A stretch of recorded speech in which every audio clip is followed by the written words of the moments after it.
Hello, everybody, and welcome to the Wise and Jones podcast. His name is Lee, the wise one. Hi, everybody. And his name is Chris, the Jones one. Yes, indeedy. This is a fortnightly variety podcast where we discuss everything from TV to video games, music to real-world news stories, and everything in between. We're currently live on Twitch, where the show will be aired live on the platform every other Friday, and we will be taking either questions or thoughts on the topics we discuss throughout the night from people in chat towards the end of the show. So anyone watching, please do feel free to get involved. Mr. Wise, sir, how the devil are you doing this week? Rubbish, I'm off. See you. Oh, well. And that brings an end to this episode. I'm very good, sir. How are you? Good. Yes, I am not too bad at all. Thank you very much. Yeah, it's. I feel like it's been a long, rough week this week. Yeah. We chose a bad time to stop drinking. We did. He says. Oh, how's that going, Chris? Really well. Yeah, we had chosen to do this for October. You're doing really well. I'm still doing it. You're still doing it? Newfound sparkling Ribena. Did not know this was a thing. Newfound sparkling Ribena? Is that a shit version of Newfound Glory? Newfound sparkling Ribena. It's more kid-friendly. If that's possible. Yeah. So, yeah. No, it's been a bit of a crap week. Yeah. Really. Yeah. Won't lie. I've had my downs this week, I won't lie. So you're doing really well to bring a bit of laughter, hopefully. Exactly. This is it. Or at least talk about the times we did laugh. The times we did laugh, yes, before the world started to end. It's a good little bit of escapism, isn't it? But I mean, I've lasted 16 days without any drink, so I'm considering that a positive. That's good. And then are you getting back on it? Yes. So I'm going to have this tonight, and then the rest of this month I'll try go dry again. So it's still better than not doing it at all, isn't it? Really. Very true. Very true. So. There's no harm in caving to your deepest desires. Well, or demons. I never cave to those anymore, sir, as the injunction says. Oh, dearie me. I also had a strange thing this week that was away from the shittiness and everything. 3 out of the 5 days that I've been travelling home from work, driving along Kirkstall Road. For those that know, I don't think I'm doxing myself by saying I drive along Kirkstall Road. I think we're fine. Somewhere in Leeds. Leeds, yes. At the exact same point, 3 days this week, I have come across a guy riding on a very strange unicycle. Okay. It's because a normal unicycle is kind of tiny wheel. You have your lad, long pole, and then little seat on top. Oh, like so that. The unicycle was strange. Not the unicycle. Well, both. Definitely both. Okay. But this unicycle was like, the wheel was maybe larger than a bicycle wheel, and the seat is literally sort of pretty much on top of that. And then was it a penny farthing? No, but that would have been cool. That's not a unicycle. Is it? That isn't a unicycle. No, that is got a wee wheel at the back. A wee wheel, which does that count as a bike? I suppose it is a bicycle, isn't it? Sure. It's 2. Yeah. And the seat is just kind of like on top of the wheel, and then it has this really tiny handle at the front. And it's just, I don't know.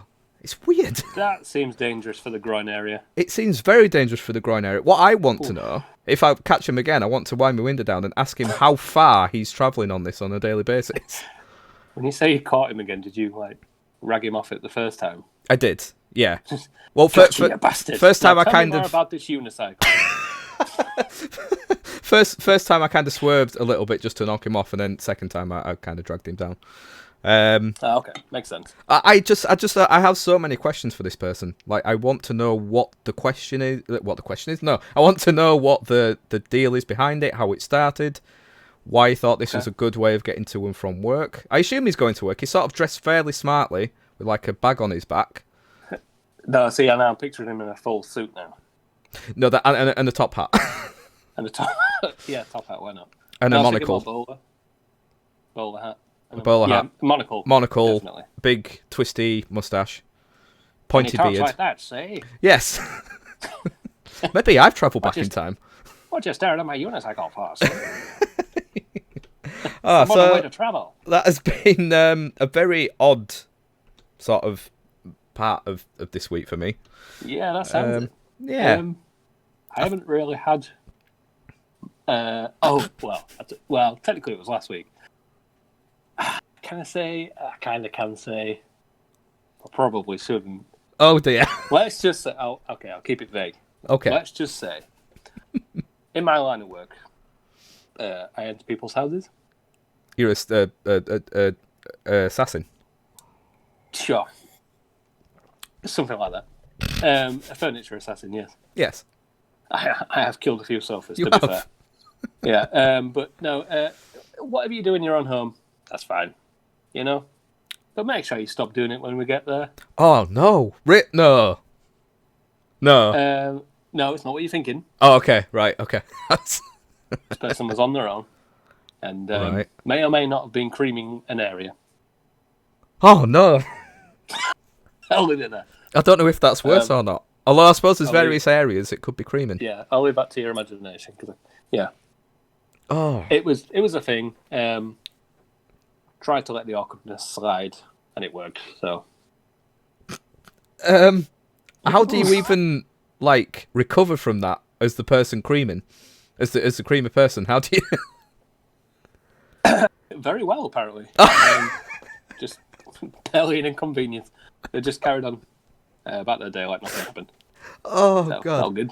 Imagine if you just walk in. It's like, Obviously done it before. what can This is we? it, I can't decide if it was accidental or deliberate. An Am I accidental trying to be creaming? seduced?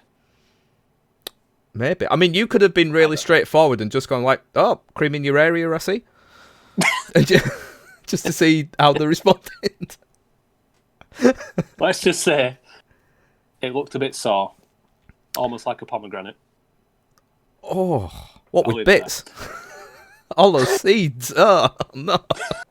Oh well, what a beginning to today's So podcast. yeah, strange couple of weeks for both of us, really. Yeah, we've seen Slightly some different odd stories. things. Yeah, But yeah. I think it's a good way of getting into a comedy podcast. Oh dear, so we've had creaming and unicycles. Yeah. That could be the name of the podcast. Creaming unicycles. Who knows? That could be our first ever T-shirt that we make. The Wise and Jones podcast, creaming and unicycles. I don't even want to know Yeah. the picture. I kind of don't want to see that. No, just the person So- on the unicycle creaming that area. Yeah. Oh dear. You can Maybe just not. Put the cream right on the seat now. Oh god, Comedy. comedy is a thing. That's a thing. It makes us laugh. That I've got written down. Comedy is a thing. That's like the start of a documentary, That's isn't my it? full notes. Yes. Oh dear. Yeah. So yes, this week's episode is comedy themed and comedy based, and we thought it would just be a nice little sort of couple of hours just to talk about our favourite comedians, our favourite movies, comedy based TV shows, and just general comedy content that's out there. Really? Sort of discussing things that we're probably still watching. Yeah. Or have watched before, or memories of funny things, shows we've seen, Yeah.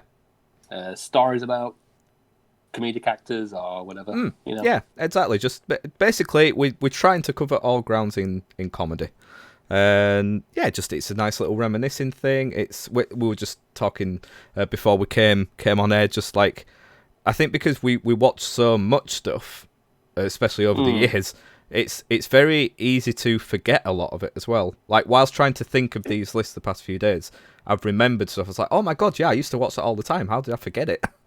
There's literally things I've forgotten existed. Yeah. Well, that's it. I mean, but I'm sure you've watched a lot more sort of diverse comedy than I have. Especially when it comes to British comedy, I think you'll have that edge over me. Yeah, I think Myself, I think I'll sort of lean towards like American comedy, Yeah. which I'll probably get scoffed at massively. But yeah, I think that I've would be unfair. I've got some good old British. I love British humour. Yeah, I like American humour. I do. as well. Well, I love both. I think like humour's both. humour. Well, it is. I Don't care mean, where you're from. at the end of the day, humour is a very, obviously it's a very subjective thing and something that is mainstream and everyone loves. You could absolutely hate it. and vice versa. There could be really awesome. I've got a few examples of that. Oh, good. That is what we want. That is exactly what we want. And then there could be little unknown TV shows or comedians or whatever that hardly anyone knows, but you think are hilarious and should be doing better than they are. And I think that there's one thing that I hate more than music snobbery, and that is comedy snobbery. Yes. I'll never understand the argument of it's not even an argument, it's just people point blank saying that's not funny. And it's like, well, it might not be to you. Yeah. But for somebody it's funny. Exactly. It's like every kind of form of, content and music and, like say comedy and stuff. One person loves, another person will hate. You just got to accept that. You can't say, well, that just isn't funny. How anyone finds that funny? They must be idiots. I think that's what it always really annoys me. Is like when people say, oh, you must be a real thicko or a real idiot if that makes you laugh and stuff. And it's like, comedy doesn't have to be clever or the most, ingenious thing ever to be funny. It just has to be, it's the simplest thing can be funny. So that is annoying. I think we've proved that over the years. yeah. I mean, I make myself laugh, so what does that say? Exactly. So I always that always does my head in, but we're going to focus on the ignorance as well. Yes, it is. I think so. And just following trends of hating on things, which is I think so. I will never quite common these days. It is, and I will never. This is kind of a broader issue that obviously we won't get into, but I will never understand people that go out of their way to say that they hate something. Like, why waste your time going on Twitter or Facebook to say how much you hate this comedian or this TV show and stuff? Yeah, exactly. When you could be using that as a positive, like go on to say things you do like.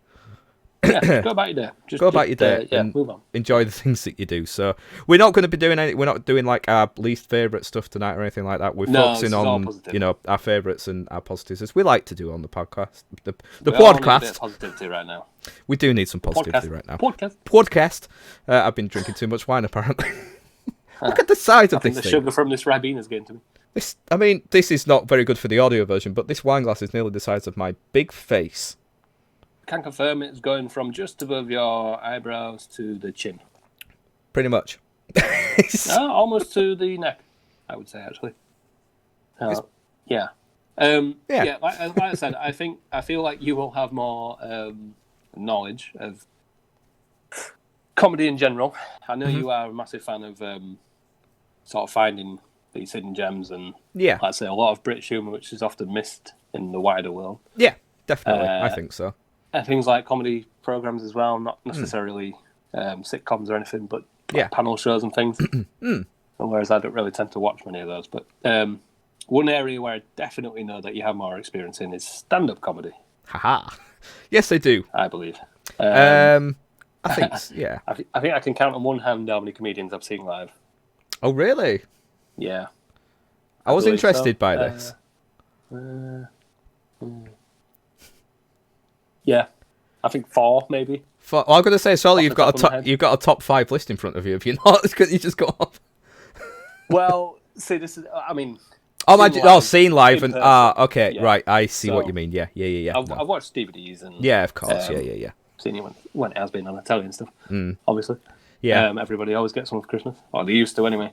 Oh God, I always every Christmas I would always ask for like a stand-up comedy DVD, and I wouldn't sort of say specifically. I'd say like I like these ones, and just like see what you get. And yeah, do you know what? There's still some. There's 2 DVDs that I've got with me. I think in this house that have still got the wrapping on that I've not watched. Oh, Chris, that's shameful. I know it is shameful, and it's ones that I really want to watch, but I think it's because everything is just so easily available now online on Netflix specials and YouTube and stuff like that. I just forget about it, but I mean, I will watch them obviously one day. But no, you make a good point about it's well, yeah, I'll be saying it in a couple of years that I still haven't watched it, but I'll watch it one day.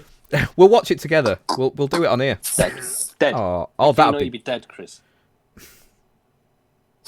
That's not. Anyway, that's not very on. nice. Moving on. Yeah, no, I've been a big fan of like stand-up comedy for years and years. Like I kind of got into it maybe a lot younger than maybe what usual people would.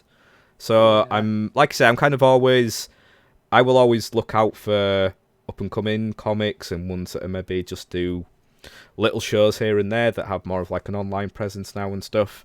So yeah, I'm kind of always looking out for things like that. So yeah, I think I have a broader spectrum of that. I would definitely say so. Yeah. So can you remember like your earliest memory of seeing like a stand-up comedian, whether it be like on telly or maybe your parents were like watching a video in the day or? Yeah, I can actually. Because it's not a good one either. It's not Roy Chubby Brown, is it? It is. I knew it were going to be. Yeah, Oh, Chubby. Yeah, I remember. I think I walked in on my dad watching it. Obviously, he's it's controversial to say the least, I think. Well, yeah, controversial is one thing, but also there's a lot of effing and jeffing. Oh, there is a lot of strong language. Yeah, I think I have no idea what age I was, but I remember walking in and my dad being. It's as if he's. Was it one of those moments where he'd prefer to turn like the porn on instead of watching that? Switch it over. Yeah, but I think I stood there for a bit and he just let me watch it. Yeah. I can't remember what. I just remember it being him. Yeah. Yeah. I think, what the hell? This is what adults go to. Eh? Why is he wearing that strange hat? Yeah. What's with the suit? Apart from that, because I think it was on VHS as well. Actually, it probably will have been. I imagine. And I remember another VHS that wasn't stand-up, but it was. Do you remember Viz? Yes, vaguely I do. Fat ladies or something. Fat slags. That was it.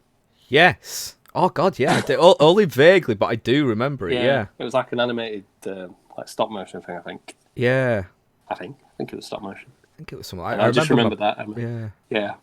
And Sam was like, "Whoa, boobies!" And now you're like looking, it's like, yeah, it's like what? Not good ones. No. You don't care as a child, do you? No, you don't. No. But yeah, that's probably my earliest memories of that. That is a good early memory. What about yourself? I don't know. I'm pretty sure I probably will have seen, obviously, someone, because like my brother obviously lived in the house at the time and he watched a lot of, at the time, sort of Vic and Bob stuff and things like that. But the earliest thing I remember watching and kind of being entertained by and being like, oh, this is funny, was actually Joe Pasquale. Oh, funnily enough. I think I don't know what it was that I saw him on, but obviously he has a very kind of squeaky voice and stuff. And I think as a kid that was like, oh, the funny man with the high voice. And he was doing like sort of magic tricks that weren't really working and stuff, and I was like, oh, this is enjoyable. And then he had like it was an hour long or an hour and a half long TV special. This must have been like 1996, 97.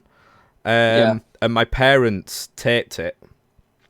And I used to watch that so much as a kid, and it was just really, again, very silly, kind of childish humour, and family friendly. Absolutely, completely family friendly. And I remember it had like sort of like guests on it, and there was even a band halfway through, called, what the hell were they called? Sure, you're not watching Jules Holland. Oh shit, maybe it was Joe Pasquale singing with the Rolling Stones on Jules Holland. But yeah, I mean, it was just surreal stuff. Like at one point there was this giant fake truck that just came into the side of the studio and it was talking. And yeah, that sounds 90s. Oh, it was so 90s, so definitely. 90s.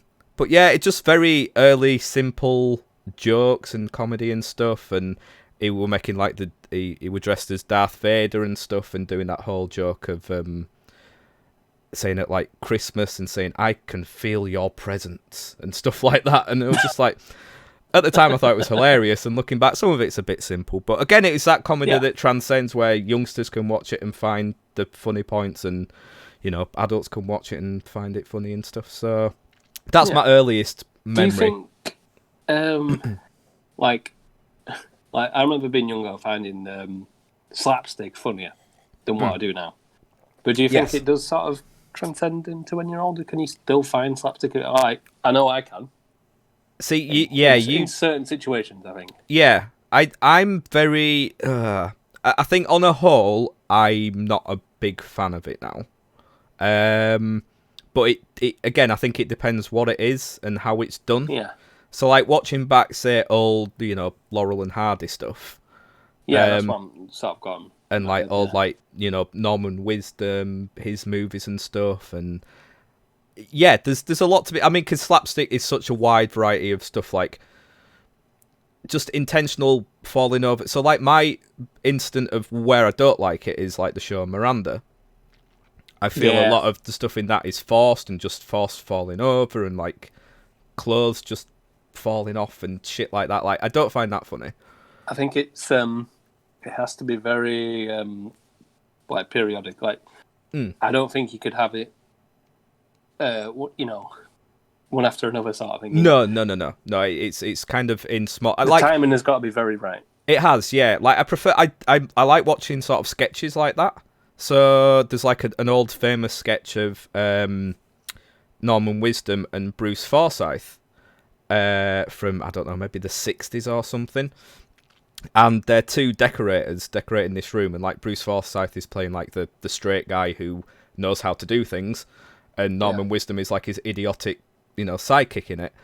And it's just them trying to decorate this room, and obviously everything is going wrong. He's getting like the wallpaper measured out perfectly, and then he's walking up the ladder, but with it in front of him, so he's just stepping on it as he goes up. I imagine you may have watched that at some. It's quite sort of a famous clip. It got redone with two comedians not so long since. They actually kind of redid the whole thing. So like little sketches like that, and where it's kind of the subtlety to it, and that is funny, but just forced. I think there was a lot of that with Morecambe and Wise, I think, as well. Oh yeah, I mean we'll come to Morecambe and Wise because they're one of my early like kind of heroes. Again, fairly young I got into them, but I prefer the smaller, subtle kind of slapstick rather than the over the top kind of stuff, like someone just falling through a window or just things like that. I don't think is very funny, but no. Again, horses for courses and stuff like that. Fair. But so can I lead into from that? No. The whole slapstick thing. Yeah. Where does one of my favourite stand-ups, by the way, where does Lee Evans sort of fit into that? Like, because to me, it's like he is slapstick, but he's not. He's not bouncing off anything. It's himself. Yeah. Lee Evans is a strange one. Yeah. So I like Lee Evans. I think Lee Evans has obviously got quite a hero kind of status especially in the UK, where I don't know if he's kind of transcended over to like the American audience and stuff. But I think like Lee Evans is more.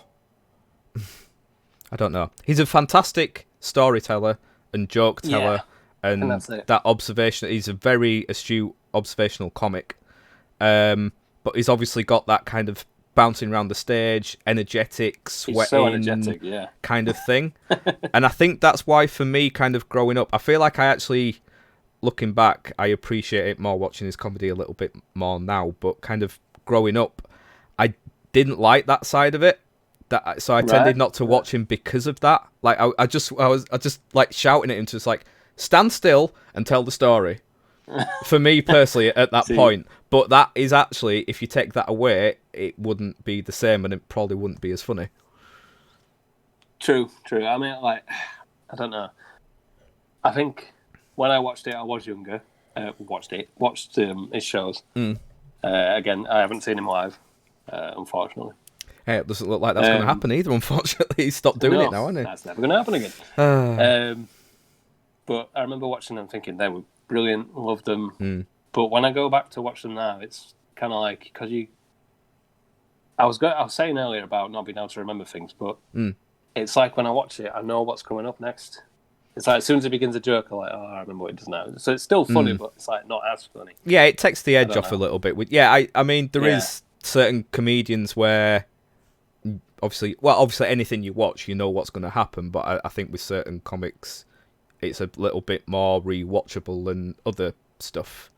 So I kind of know what you like. You still enjoy it, but it's not got that same impact as when you first saw it. I don't know if that's just Lee Evans or if that's just stand up in general for me. I think I know what you mean, and I think I would say it's more for the joke tellers, or the ones that just have like a very very set routine. They stick to it, and it's like bum bum bum bum bum. Next joke. So I think going back and watching that, although it's still funny and you enjoy it, it's I don't know. There is like the odd occasion where the joke is so funny that like this is what I was saying. So like, you're like, oh, you've turned into a robot. Hang on, you've turned into a robot.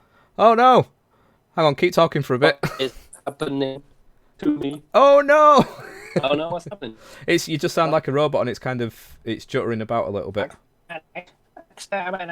Oh god, it's proper Dalek. Oh god. Hang on, shall we try? Let me just try disconnect and reconnect.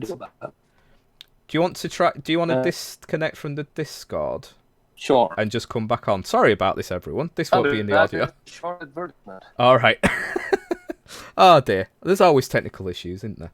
Hang on. Let's see. Let's get him back in a minute and see if that was really weird. I don't know where that came from. He's coming back. Is he? Hello, can you hear me? Okay, now you're sideways. Oh, hang on. There we go.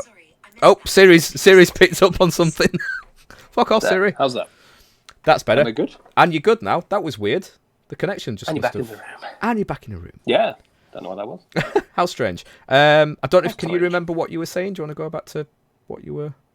No, I was saying it's like sometimes you get the opposite where you know it's a really good joke, so you just you start cracking up before it's even telling. Yes, yeah, so yeah. There is that. Work differently. That is true. Yeah, that is very true.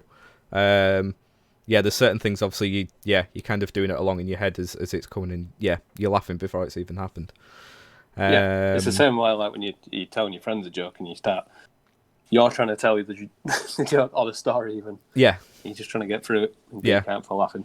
Absolutely. And that's it, like always trying to pass things on to people. It's never quite as good as like from you seeing it. Like from an entertaining point of view. Yeah. It depends. I don't know, like a joke is a joke, but if it's a story, often the funny aspect of it is the way the person has said it, and there's like little subtle, like the timing and stuff. So then you try and pass it on to someone, and no one laughs. So it's like, oh well, you needed to see it live. Yeah, exactly. Yeah, it's like a story you recall, and it's so vivid in your head, but just trying to get the description off. You just can't do it. No, you can't do it. And it always ends up the same. You had to be there. You had to be there. Yeah, exactly. So it was pointless saying it in the first place. Yeah, very true. That happens very often. My wife just informed me that the stream kept going off all the time. I don't know if that was just what we experienced then, or if it's a current thing. I don't know. Oh no! Keep cracking on. It looks all right from my end. Yeah, and it's been. I haven't got any notifications to say that it's been lagging out or anything. So no, I think we're it was okay. Just that moment. Yeah, it must have been that. Yeah. I think we're good now. So Lee Evans is in your top 5, is he? He is, yeah. Okay. I mean, shall I list off the rest of my top 5? Yeah, I think we might as well. We'll go back and forth that way. So I'll go for them, and we'll see if we actually match with any. That'll be interesting. Well, this is it. Yeah. Well, yeah, this will be interesting. I get the feeling we might on at least one, but we'll see. Yeah. Now going back to family friendly, like earlier, Michael McIntyre. Someone I have seen live. Yes. And I also like his shows and stuff that he does. But it was great live, and he's you kind of know what you're getting with him. He's very I like how he just brings like very similar experiences to life. He always seems to experience things the same way that I do, or other people do. Yeah. Maybe not to the point, to the detail, but yeah. But similar things. He's I think he's one of the top sort of observational comedians. Yeah, that's the one I think. Observational. In the UK, I think he's very good at that. I do like Michael McIntyre. Michael McIntyre. He's very good. Is he friends with Michael Caine? It might be. Yeah, it might be. You're only supposed to tell the one joke. what it says on the tin. Yeah. It's Michael McIntyre, really. Yeah. You have to look at his floopy hair and you think, I know what he's about. Yeah. Very true. I do like Michael McIntyre. I think he gets a very unfair rap from people. I think he's an entertaining guy. That's straight to the point. And he's funny. He is. Peter Kay. Peter Kay, yes. Granted, I know him more for his TV series and things like that, but from what I have seen of him live, been great. Yeah. And he's just, it was slim pickings really for stand-ups for me, because like I say, it's hard when you haven't seen many actually live. So I've seen more of these than I have some of the others, but yeah. From what I have seen of Peter Kay live, he's great. So not much to say there. I love Peter Kay. Yeah, he's again one of my kind of early. He's not on my list, but it was very close to me putting him on the list. But again, he was sort of one of the earlier stand-up comics that I kind of got into. Really, I watched his the Top of the Blackpool Tower DVD or video at the time, should I say? And just thought it was brilliant. I think I saw that before I actually watched Phoenix Nights. So he has Peter Kay has ruined quite a few songs for me. Oh yeah. Much in the same vein as I Do It To You. God, yeah. But I like Duffy will forever be begging you for birdseed. Yes. That is such simple comedy. Like he does it, and Dave Spikey, his sort of comedy counterpart, does the same thing, and it's such simple humour, but it's so good, and it works. I love it. I love it. You just know that he's sat there and just had the radio when he started doing what I do, basically. Yeah, exactly. I think I take it to the extreme now, point where it's annoying. But so Peter Kay, actually got Jimmy Carr on there. Oh, really? And Frankie Boyle. Holy shit! Okay, absolutely, wow. Very controversial, obviously. Jimmy Carr not as much, but Frankie Boyle. Don't know what that says about me, but I like it. I like being offended. Yeah. Let's put it that way. Okay. Like, I think people sort of judge comedians like Frankie Boyle or Jimmy Carr too quickly by what they say. And obviously, they are saying some of these jokes to create a bit of controversy and get people talking about it and a bit of fame and whatnot. Yeah. But there's more there. Like, I think with any comedy, if something's specific to you, you're going to get offended. But the beauty of them is they offend everyone. Yeah. This is the point exactly. Yeah. Like, I've actually been listening to both of them recently. On Spotify, they've got all the actual live shows in audio format. Yeah. For both of them. That's interesting. I didn't realise that. I presume they've got it for other comedians as well. But I'll have to look into that. That's been great listening to that. Yeah. Oh, cool. That's really good. A lot of risque jokes with both of them, obviously, but it's I actually find their sort of more subtle jokes more entertaining. Yes, I know what you mean. I agree. Like Frankie Boyle is my favourite joke that I heard from him the last show I listened to him was about Scotsmen not knowing what NATO was. Right. And it says we just think it's people without a foot. They've got NATO. NATO. And people don't see that side of him. They just see the they like to label him as racist or unfair against people with disabilities, things like that. Which I can get it. If you are disabled, someone who's disabled, you might get offended. I know people with disabilities. But there's stuff he says about Englishmen all the time, especially Frankie Boyle even. And it's like, well, so it's fun. Exactly. I think with stuff like this, it is annoying, and I get the feeling this is something that me and you could get into a proper long conversation about. Yeah. At the end of the day, a lot of comedy. At the end of the day, is comedy. Mm-hmm. Like a lot of these comedians, then it's funny. Yeah, they're on stage personas. They're certain characters. So like really, Frankie Boyle is not done as much stand-up in the past, I don't know, 5 years or whatever. And he's done a lot more things. Didn't he retire from stand-up, I think? He did, but I feel like in the last year or so he's come back to it. Or something, possibly. I swear he came Very back dangerous to it climate for him recently. right Yeah, definitely. Or perfect climate for him right now. Well, true, yeah. It depends True. which way you look at it. But he actually fame had grab. a kind of it was like a news political kind of show. I don't know if it was on the BBC or maybe not the BBC, but somewhere anyway. And it was like a comedy thing. And actually, really, Frankie Boyle as a person, he's extremely clever. He's very intelligent, and he obviously clearly does not hold the views of what some of his jokes give off. Same with Jimmy Carr. Same with all the comedians, pretty much. You might, looking back to like Bernard Manning and again Roy Chubby Brown, the majority of these comedians making these jokes are making jokes. That's all they're doing. Yeah. They're making people laugh. Obviously, there will have been people in back yonder, obviously making light of serious things, but and actually meaning it. Obviously, you're going to get that in any profession, but yeah, absolutely. Nowadays, they can say it as much as they want, but people still won't believe it, and they'll still slander them. But yeah, of course they will. I just, I like to get offended, and I like to feel a bit like, ooh, don't know about that one. Well, this is it. That's the funny side of things. Yeah, it is. This is the thing. So, like with offensive jokes, like I'm one of the people that, I believe that there is comedy to be found anywhere.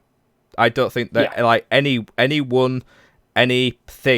is free of being kind of made a joke of, essentially.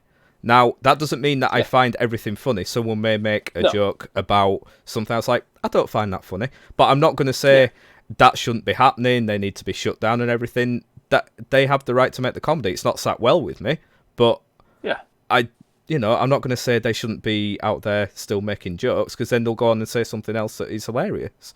And someone else will have found that joke funny.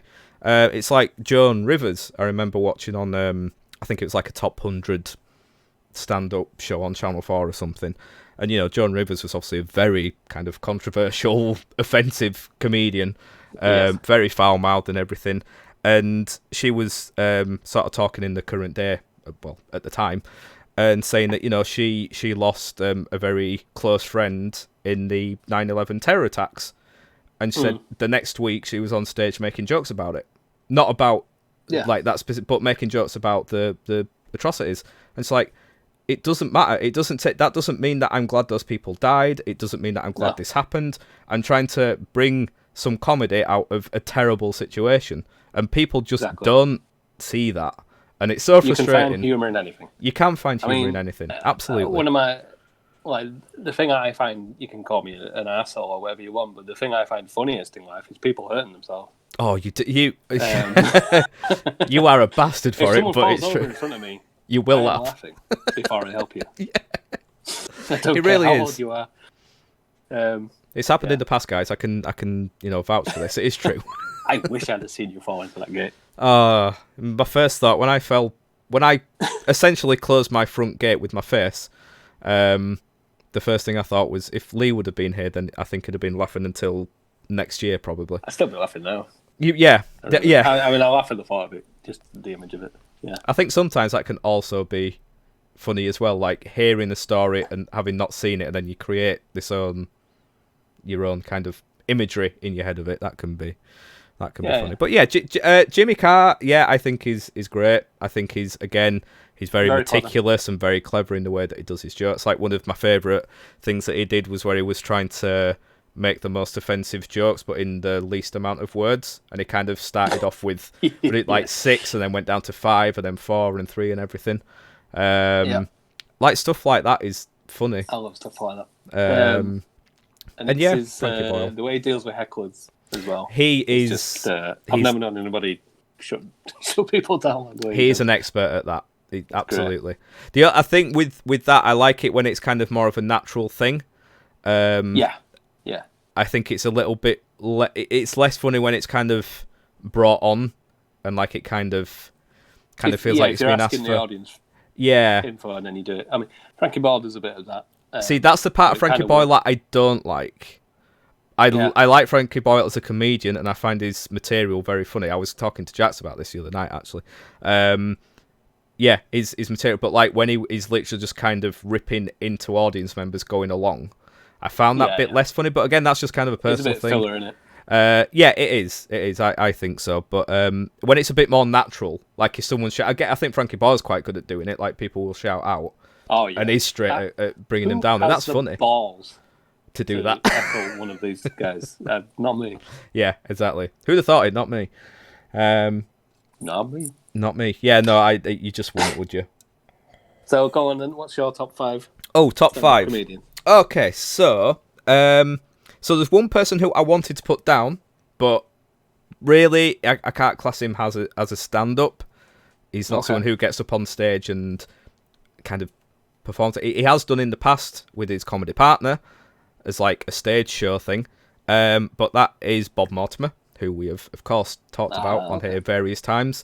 He's not a stand-up comedian. He's obviously kind of more of a comedy performer.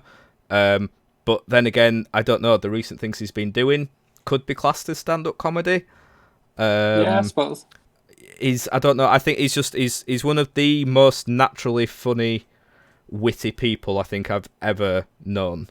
You know, out of the two, I find him the more naturally funny than Vic Reeves. I think Vic Reeves is more of a performer, kind of the side of things, and likes to stick to a script. Whereas if you just sit him down, he's not. Vic Reeves is a bit more slapstick.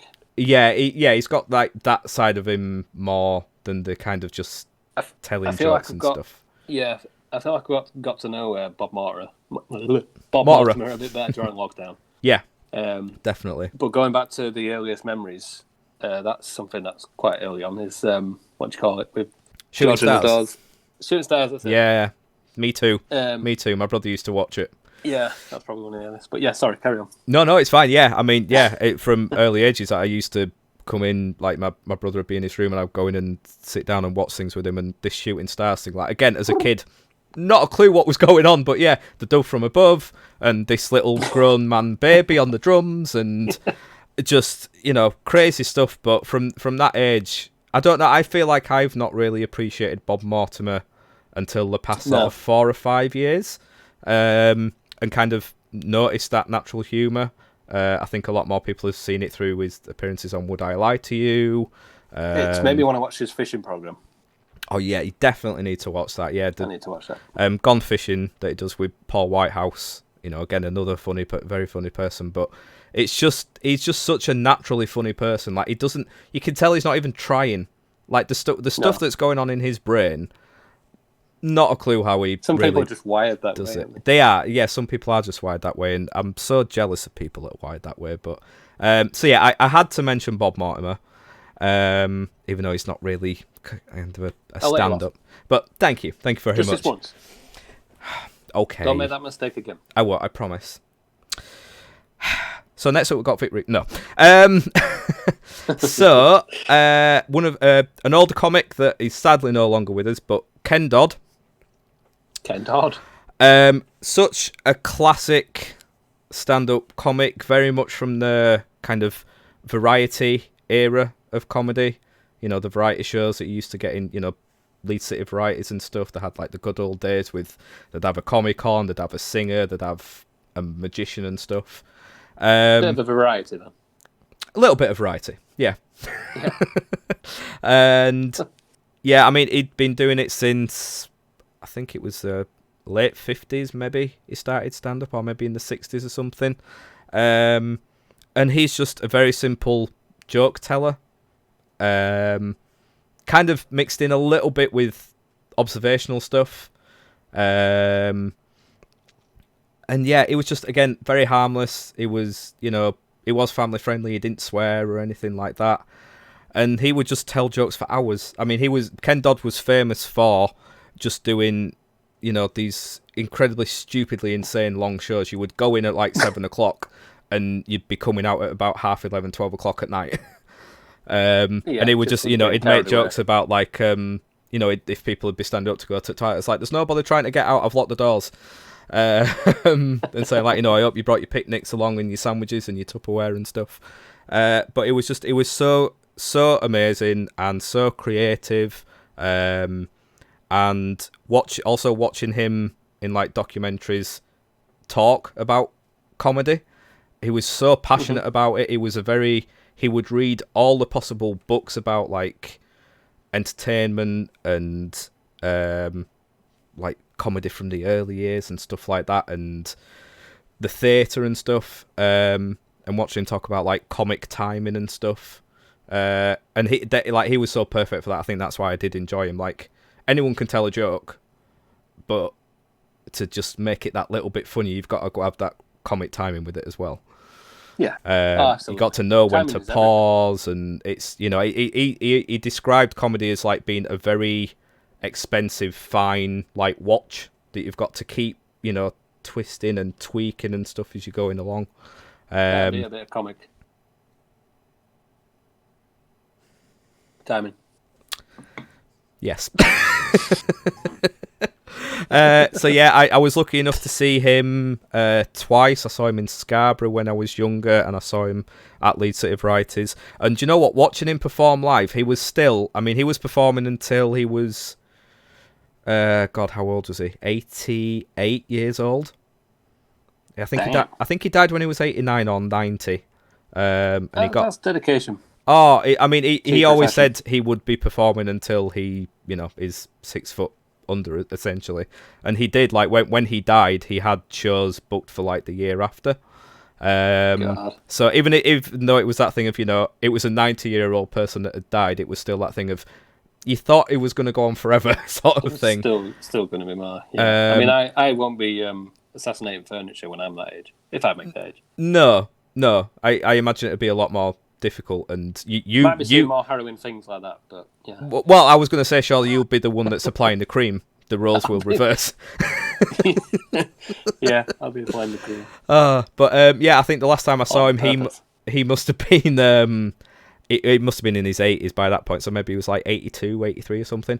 And the great thing about him, he was still perfecting his act. So I noticed I was watching him. So he always had there was a band on stage. There was someone on drums and someone on keyboard, because again, with it being a variety act, there would always be someone else on with him. But the guy who was on drums had like a little notepad next to him, and he was telling jokes, and every now and again he would sort of turn round and like just kind of point to the drummer and like acknowledge, as if to say, that's a good one. Like, so maybe he's tweaked something in that joke and he's saying that works, and then I would see the drummer note it down. So literally, very clever. He's been, you know, performing for 50, 60 years, and still at that point he's still perfecting his jokes and writing down. I thought you were going to say he was turning to the drummer and like, now. Yeah. that would be hilarious. So not every time, but yeah. No, it'd spoil it a little bit, I feel. Yeah, just every sort of 10th joke or something. So yeah, Ken Dodd, absolutely. I've got James Acaster up there, who is a fairly new comedian, I would say. I can't say I've heard of him. James Acaster. So he's got a Netflix special called Repertoire, which is basically 4 episodes of his entire comedy stand-up work from the past 5 years or something. I first saw him, actually. He was... oh, God, who was it? He was a support act for Milton Jones when I saw him in York. Right. Milton Jones is the guy with the really crazy hair that does like the pun jokes and the one-liners and stuff. Yes. Yeah. I know who you mean now. Yeah, so he was the support act for him, and I mean, he must have been early 20s at that point, I think, maybe. And never heard of him. I thought, oh, he's good. I quite like him. But then I didn't really hear anything of him. And then I think I saw him on maybe Mock the Week or something like that. I was like, oh, that's the guy that I saw. But I think in the past 3-4 years, he's really kind of... Well, no, maybe the past 2 or 3 years, he's really kind of shot up and really kind of blown up in terms of his presence in the comedy circuit, I think. I'll have to check him out.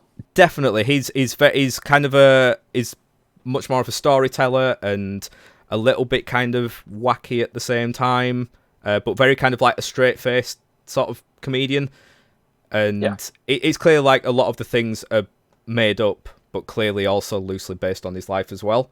So it's kind of all about the stories and stuff like that. So if you do get a chance, watch Repertoire on Netflix. I think it's still on there. Good old Netflix. Good old Netflix. It's got everything that is ever worth watching. Absolutely. So yeah, give Apart him from The Boys.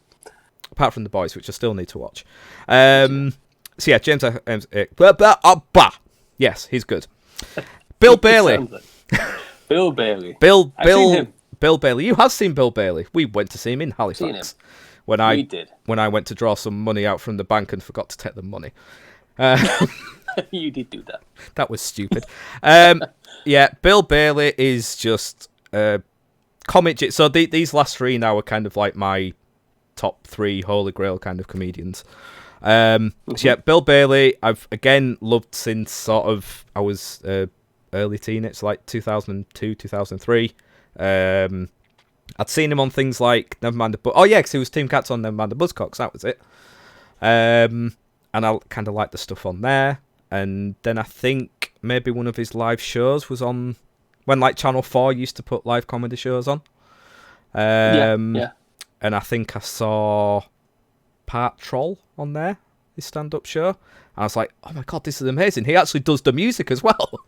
He can play musical instruments and make it funny. There's talent there just all around, yeah. Oh, yeah. For those that haven't seen Bill Bailey, you're in for a treat. Again, kind of wacky, eccentric, observational comedy mixed in with music and simple joke telling at the same time.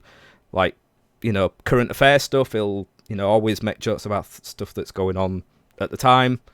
I mean, last time I went to see him, I went with my parents to the arena, and it was just at the time when I think Boris had come into power. So obviously, a lot of comedy, comedy material. What can you have to joke about that? Yeah, exactly.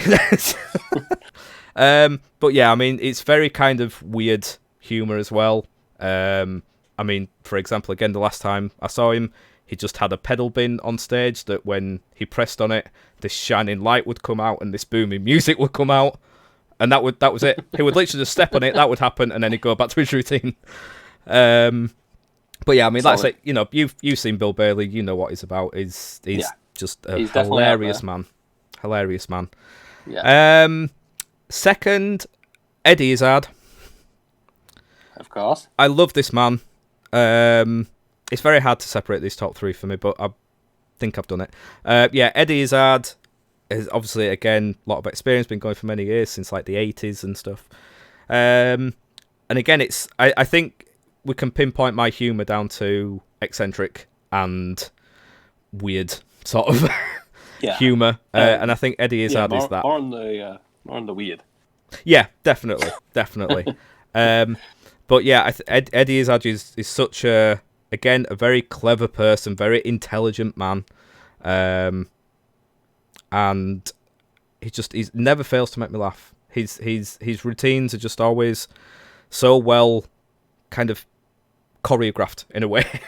Again, he's one of these that clearly kind of tweaks things, but then at the same time, if things always kind evolving. of what always evolving. Yeah, always evolving. He's like, he will always kind of change things, or like during the show, if something happens and he kind of goes off piste a little bit, he's happy to go with the flow. So he's not someone who completely has to stick to everything and doesn't like people shouting out and stuff. He can kind of go along with it. So again, I think a very naturally funny person, very quick, very witty, and yeah, again, very much an eccentric storyteller.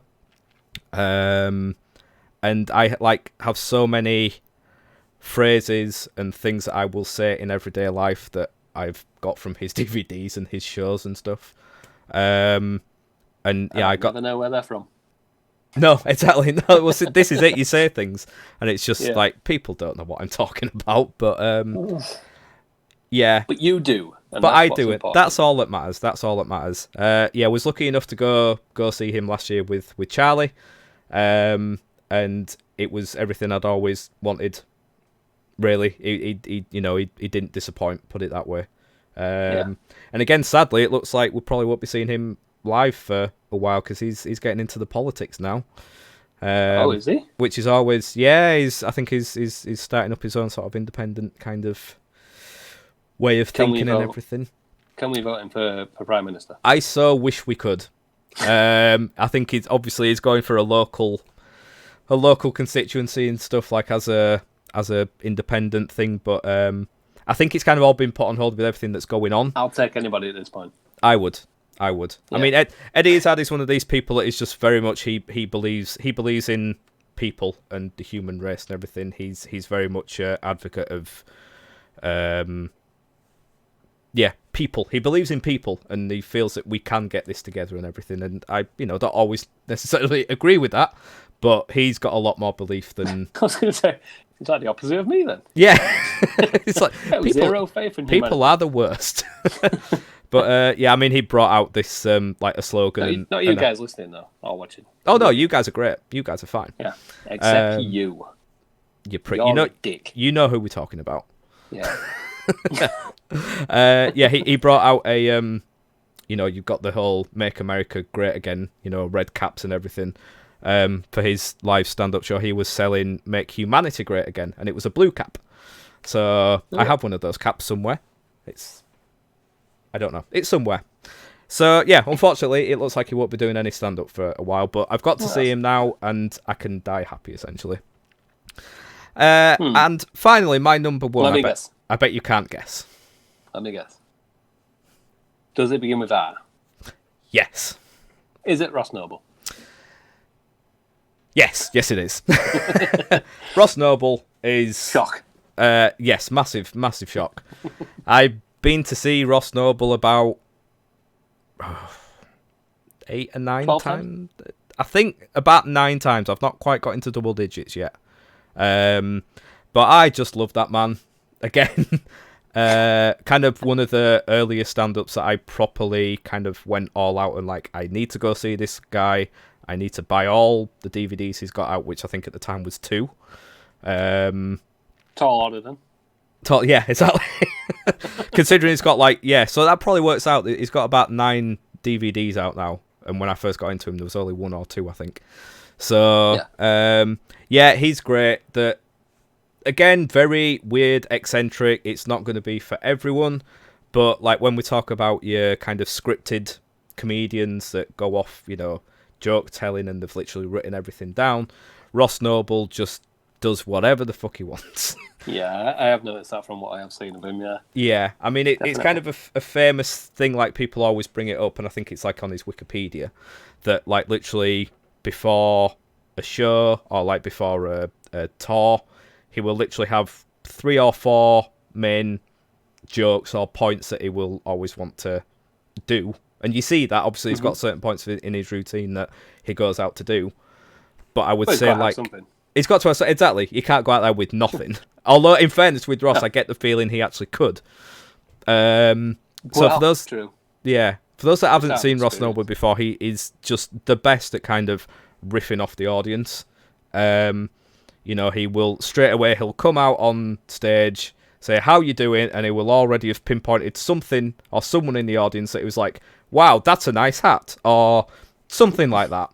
And it will just go from there. And he is just like the king of tangents. He will have about 6 or 7 different topics open during the show that he will always get back to, but he always goes away from. It's not like us, but without getting back to it. Yeah, see, this is it. He's very good about... we're not good at that. He's got a very good memory, whereas clearly we don't. He's not about the stuff that matters, apparently. Well, yeah, that's very true. But yeah, I think that the great thing about... I can name you all of the Pokemon. 151 Pokemon. We've been through this before and you fell asleep.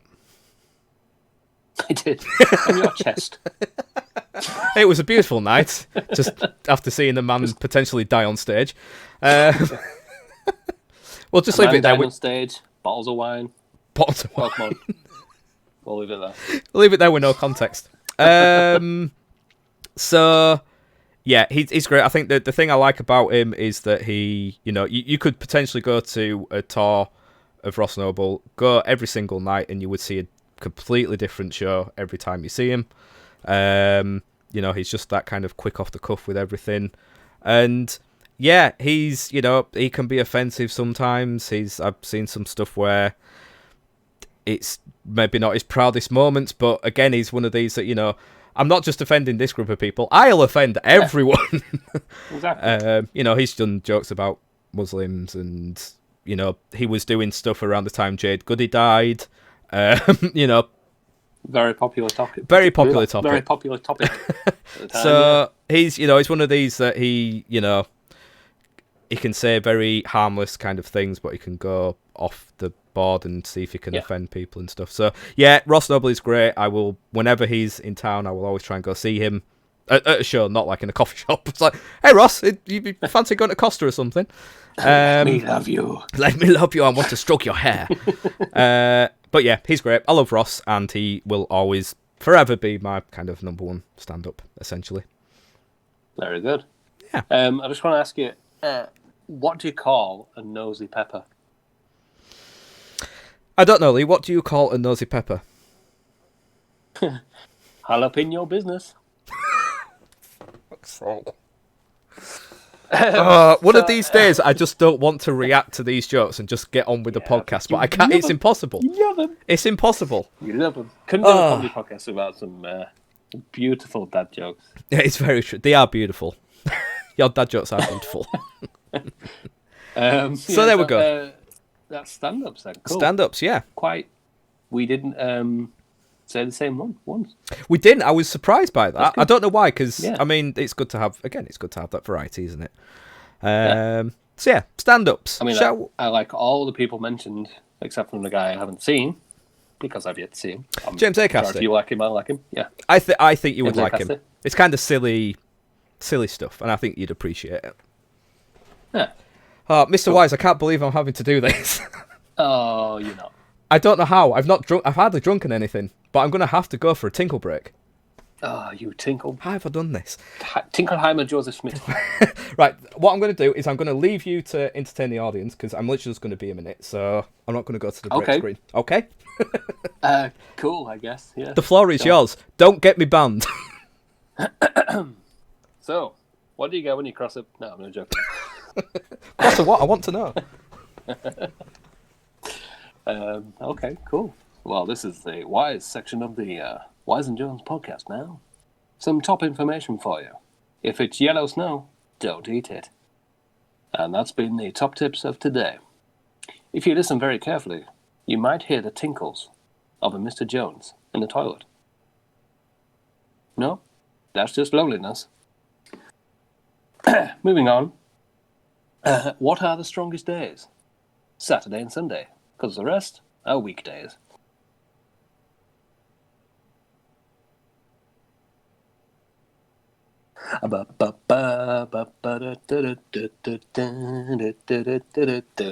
Hey, cool. Hope you're enjoying the podcast so far.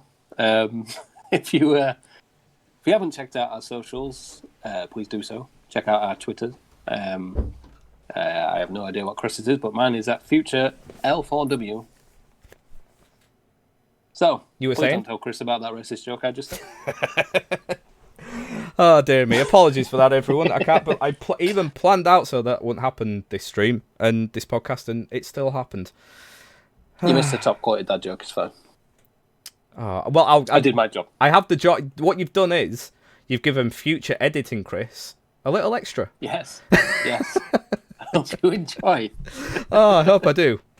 Okay then. So we've done stand-ups. Shall we move on to? I imagine we've written our list down differently, but I have next got my top 5 comedy movies. You have next got your top 5 comedy movies. Yes, I've also got this as well. Very good. Let's rapid fire these. Rapid fire, yeah, definitely, because we've already been going too long. Okay, so let's start with your favourite. My favourite comedy movie. Like your favourite. So top 5. I want to know your favourite. See, I've not written these down in order, and it's very hard. Okay, Which so one do you look to first? Go for it. Holy Grail, Monty Python and the Holy Grail. Solid choice. Solid choice. I mean, all 3 Monty Python films are genius, and I love them all. Could have had them on there, but this is the only one I've got on my list. Yeah, Monty Python, Holy Grail. It's just genius. I love it. Absolute belter. Monty Python in general, as a group, I love them. I love everything they did, essentially. And Holy Grail, it's just so silly and so stupid and so surreal, but it's just got it's got some classic comedy in it that I think most people can maybe get the funny side of it. I'd hope. Yeah. Well, yeah. I know my wife's not into Monty Python at all, which is a shame. But yeah, some people don't like it, but yeah, I love it. I mean, I say we watched it. That's a funny story. I watched half of it with you, and you fell asleep again with another man, friend of ours. Yeah, I'm coming across like a right slut. Literally snuggled up again. Yeah, yeah. In Centre Parks as well, of all places. It's the image of you both working up awkwardly. Yeah. Well, night then. We did. So yeah, we were in Centre Parks for Lee's stag do, and we'd put Holy Grail on. We'd all had quite a bit to drink, and it had been a long day. And yeah, it got to a point where Lee and Charlie went off to bed, and me and Will were just left on the sofa, kind of like that. And we'd both clearly fallen asleep at the same point and woke up at the end of the film, and we didn't kind of say anything to the fact that we just fallen asleep on each other, and just went, "Oh well, that was good. Yep, see you in the morning. Well, yep, good night."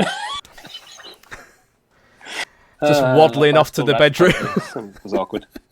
So yeah, Holy Grail is my favourite. What about yours? What's your favourite? Step Brothers, without a doubt. I absolutely just everything about that film, I love it. Tis a very good film indeed. Love it. I couldn't tell you how many times I watched it, but I imagine it's been quite a few. If I ever catch it on TV, I will just watch it from wherever it's on. Yeah, it's one of those that you can just always watch and find funny. Yeah. So, what do you want to watch? I don't know. Step Brothers. I just love it. Yeah, it is good. There's so many great moments in it. You were the first person to show it to me. Oh, really? Yeah, I'm glad you enjoyed it. I'd never seen it before, and I think you were like, "Well, this needs to change." Yeah. So very much like Monty Python is very quotable. Yes, I'm forever saying lines from that film. You are. Love it. If you haven't seen it, watch it. Definitely watch Step If you don't Brothers. find it funny, that's fair enough. But you're wrong. But you're wrong inside. Oh dear. Right. So those are our favourites. So should we just go through our list now separately, or sure? Should we just bounce back? Yeah, we'll go back and forth. Let's do that. Okay. So you go and then I'll go. Okay. So next, I would say Airplane. Airplane. Good, solid choice. Again, it's very. I think Airplane is a film. Obviously, it's got a running story through it, but for me, it is just like 90 minutes of just joke after joke after joke after joke. Just like separate things that could be like separate sketches, essentially. But again, it's all just kind of. There's a lot of puns in there. There's a lot of just like. Again, kind of not. Go on. Turns out very gifable. GIFable, very GIF. Oh, anyone that says, I know that the creator of them says GIF, but fuck off. GIF. They are very GIFable. I mean, yeah, again, so many classic lines from it as well, like the "Don't call me Shirley." It's just yeah, it's just brilliant. I say that all the time. Yeah, just to myself. Don't call me Shirley. But yeah, it's just, again, it's kind of that thing of, if you didn't like that joke, there's probably another one coming on in a minute that you'll find funny. And a lot of not physical comedy in the terms of slaps. I mean, there is obviously some slapstick comedy in there, but kind of in terms of like props and things. I was going to say proper use, yeah. And something looking like it's one thing, but it turns out it's something else, and that's the joke and everything. It's brilliant. Again, Airplane, if you've not seen it, classic. Leslie Nielsen, love it. Bridesmaids. Oh, good. Do you know what? I nearly put this on my list and I didn't, but yeah, that is a good film. A lot of people got the misconception that it's like a rom-com or a film for women. It's a comedy. It's a comedy. It's definitely a comedy, yeah. It's fantastic. And it's very funny. It is. I once had to stop the film so my wife could breathe and not pee her pants while she was watching it. Oh, Meg is. I think when Meg gets laughing, she there is a slight chance that she may die. yeah, die or piss her pants. Or piss her pants. Yeah. Bridesmaids is brilliant. Bridesmaids is great. Yeah, love it. Go. Naked Gun. Nice. Again, it's essentially the same concept as Airplane. Naked Gun. Again, Leslie Nielsen again. Those. Oh, yeah, well, I've got the DVD, so we should have a drunken night just watching the Naked Gun films. Yeah, I feel like I was very young when I first watched them. Yeah, well, again, I think I watched them when I was young, and again, obviously, I didn't really get a lot of the humour, but I thought, yeah, there's funny things, but, physically in it, and then growing up, just again, there's so much subtle humour in it that it's just like it's kind of done as a throwaway comment, but it just has me in stitches all the time. Yeah, some just great characters in there, and just it's brilliant. Like I say, very similar along the lines of Airplane, of joke after joke after joke, and brilliant. The whole series, really. It is, exactly. Yeah. Hot Fuzz for me. Yes. Absolute classic. Hot Fuzz is great. I was nearly went for Shaun of the Dead, but I think Hot Fuzz just tops it. Yeah, I'd agree with that. I'd agree. Yeah, just a funny film. A very I think it's like the pinnacle of British humour. It is. It's very, very British, yeah. Yeah. Maybe not as much as Monty Python, but there's a lot of different ages. British humour, I think. Yeah, different ages. I think of that time of the sort of the noughties, I think very quotable once again. Yeah, it is, exactly. Yeah, very quotable. Again, great characters, always such great casts in like those kind of. You got a mustache. I know. Oh, so good.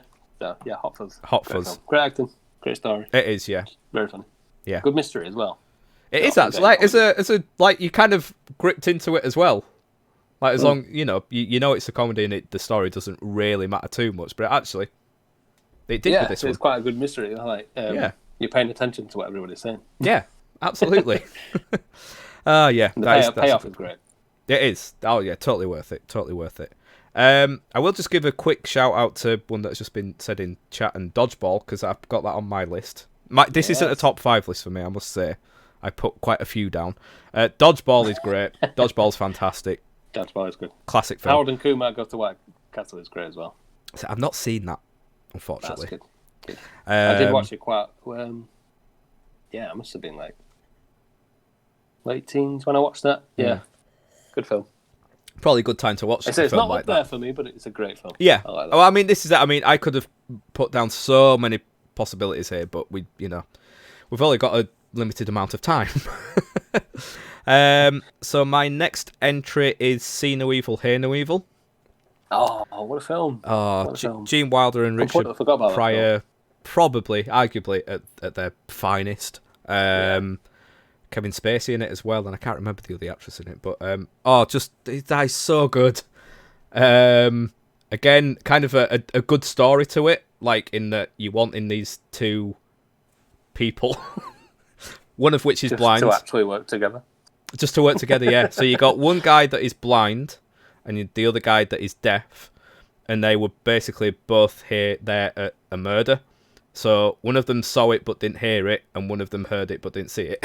So between them, they know what happened, and they're basically on the run from the police because the police believe they did it or they're involved and stuff. And yeah, it's brilliant. You've got a bad guy in it, you've got a chase going on, and you've got these two people just trying to make it like through America at the time. It's the whole premise of it's very unique. It is. It is such a good, like, whoever came up with it, I'm not entirely sure who, but such a god tier kind of storyline and premise. Absolutely. It's you can't go wrong with it, and I'd like to say Gene Wilder and Richard Pryor just fucking fantastic. They did it so well. And again, just gods of their time. Yes, absolutely, I would agree. And some top quotes from it and everything, and Fuzzy Wuzzy was a woman. So yeah, See No Evil, Hear No Evil. If you haven't seen it, classic. Yeah, absolutely. As just mentioned in the chat, I can't ignore it. South Park, the movie, obviously. Yep. Great, but that's not actually on my list. It's fantastic. It's not on mine either. Team America. Yes, I thought you might put this down. Absolutely love Team America. I need to watch that again. I've not watched that for so long, but I need to watch it again. It was a breath of fresh air. It was, wasn't it? Absolutely. There was such a big new thing, because like we'd both have been in what, year 9 at the time? Year 9? Yeah. Something around that age. Year 9 or something. So like impressionable teenagers, essentially. Yeah, it's very unapologetic and probably offended a lot of people, but again, I find it hilarious. I do. Matt Damon. Yeah, exactly. Yeah, I think Matt Damon might have got offended. Yeah, I feel Matt Damon would be on board with that show. Yeah. Maybe. Maybe not. No. Yeah, just great film all around. Great. A very good technical fit as well. Just the way they actually got the puppets going and everything was great. But also not like they weren't trying to hide anything. Like if it looked bad, it looked bad. But that was part of the comedy of it. You know, you can see the strings and you can see where the set's falling down and someone's pushed it over. That was the genius of it. It's it's brilliant. It's like the sex scene and the the karate fight scene at the beginning. Yeah, you know, just it's so limbs flying everywhere. It's so childish, but and the shh. But yeah, points at, great. Yeah, it's so childish, but just so brilliant. Yeah, it is great. Mrs. Doubtfire. Oh, Mrs. Doubtfire. I was not expecting that. To be honest, I wasn't. When I was kind of trying to think, and I was kind of looking through and going through old ones, and I just saw that. I was like, do you know what? That is a film that I can just go back to all the time and know that I can put on and just find really good. Like, it's not in terms of like the other ones I put on. It's not all as laugh out loud as the other ones. Yeah, it doesn't need to be. But it doesn't need to be laugh out loud funny all the time. No, sometimes it's comforting. It is. I think that is it. It's that thing of maybe a Sunday afternoon. It's something you can put on if if youngsters are about. There's nothing, too bad in there really. No. And yeah, it's just kind of that family friendly feel. Easy, but then there's just some fucking hilarious things in it. And Robin Williams is obviously a genius, and just brought this character to life, and it's just wonderful. Love it. Great film. Very good. Yeah, good solid choice again. Yeah, we are coming up with some great films. We're doing some good ones, aren't we? Absolutely. I don't think you'll guess my list. So, last one on my list.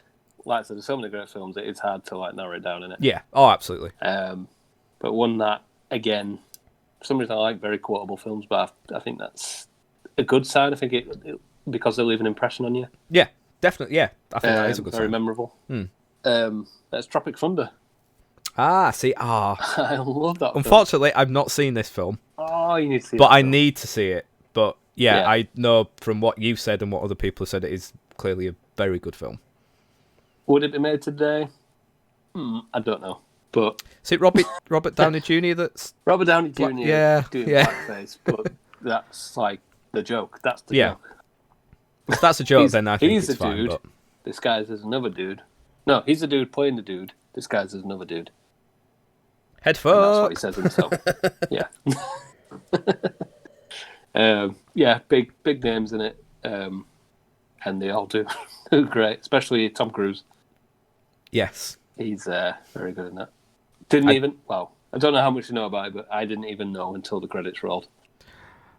I believe I have seen it before.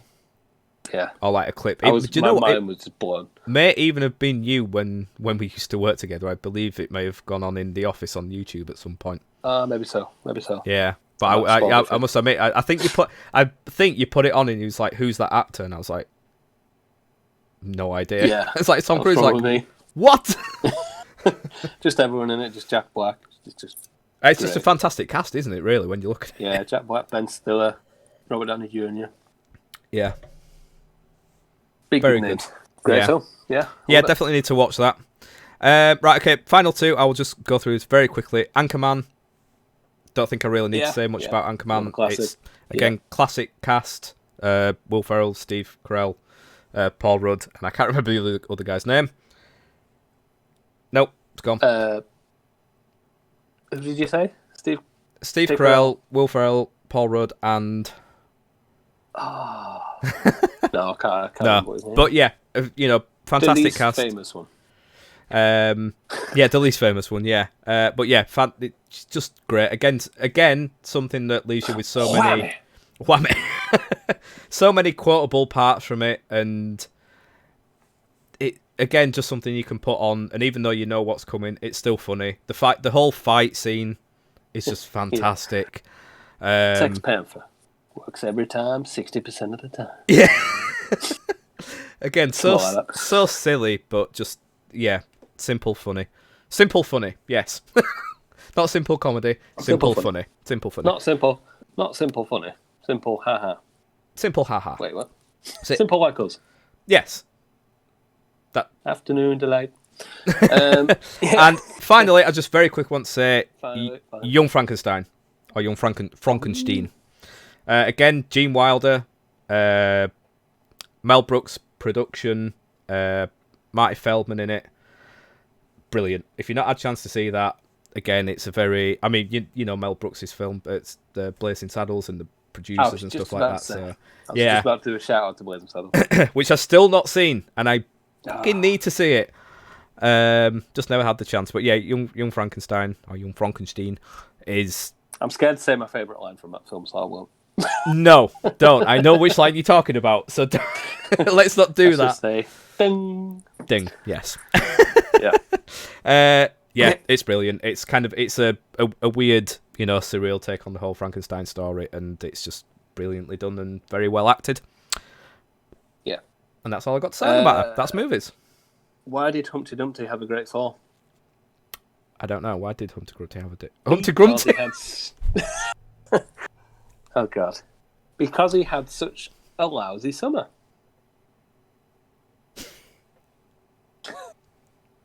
You're welcome. So moving on to... Have you got favourite sitcoms next?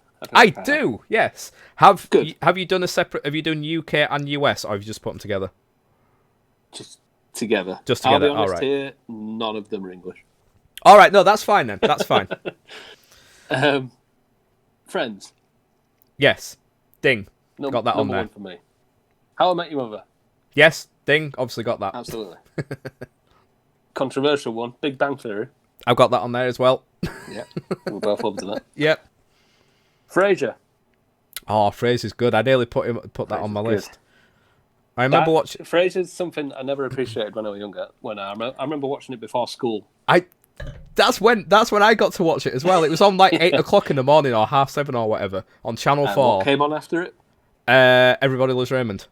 That's the next one on my list. That's how we know it. Yeah. Yeah, sitcoms are a weird one for me. I don't really like British sitcoms, I don't think. Unless you can tell me one that I haven't thought of. British ones. Well, Phoenix Nights. Well, yeah. I mean, I know it's only 2 series, but it still comes under the kind of sitcom kind of... Okay. I would say. Yeah. Yeah. So, like, all those were on my American list that you just mentioned there. But yeah, so UK one. So Phoenix Nights, Black Books. I know for a fact you will enjoy Black Books. Yeah, it's something I never watched, so I need to watch that. I think I get the feeling it might be something that you'd watch without Meg, maybe. I'm not sure if Meg would it would be her kind of thing, but... I did think of one British one that I didn't write down. Oh. And now it's just completely gone out of my head. Oh my God. Carry on. Yeah, Black Books is amazing, slightly surreal. Dylan Moran and Bill Bailey and Tamsin Greig. It's just fantastic. So you would enjoy that. Father Ted. Not Going Out. Was it? Yes. That's one I enjoyed. Not Going Out is great, and I didn't put on my list, but I could have put... So again, like similar to movies, I could have put so much down for this. But Not Going Out is great. I really, really enjoyed that. No, I didn't watch it kind of... I feel like it maybe overstayed its welcome a little bit. Yeah. But like, say, the first 5 series for me, yeah, brilliant. Love it. I mean, Lee Mack's great anyway. I love him. He is, yeah.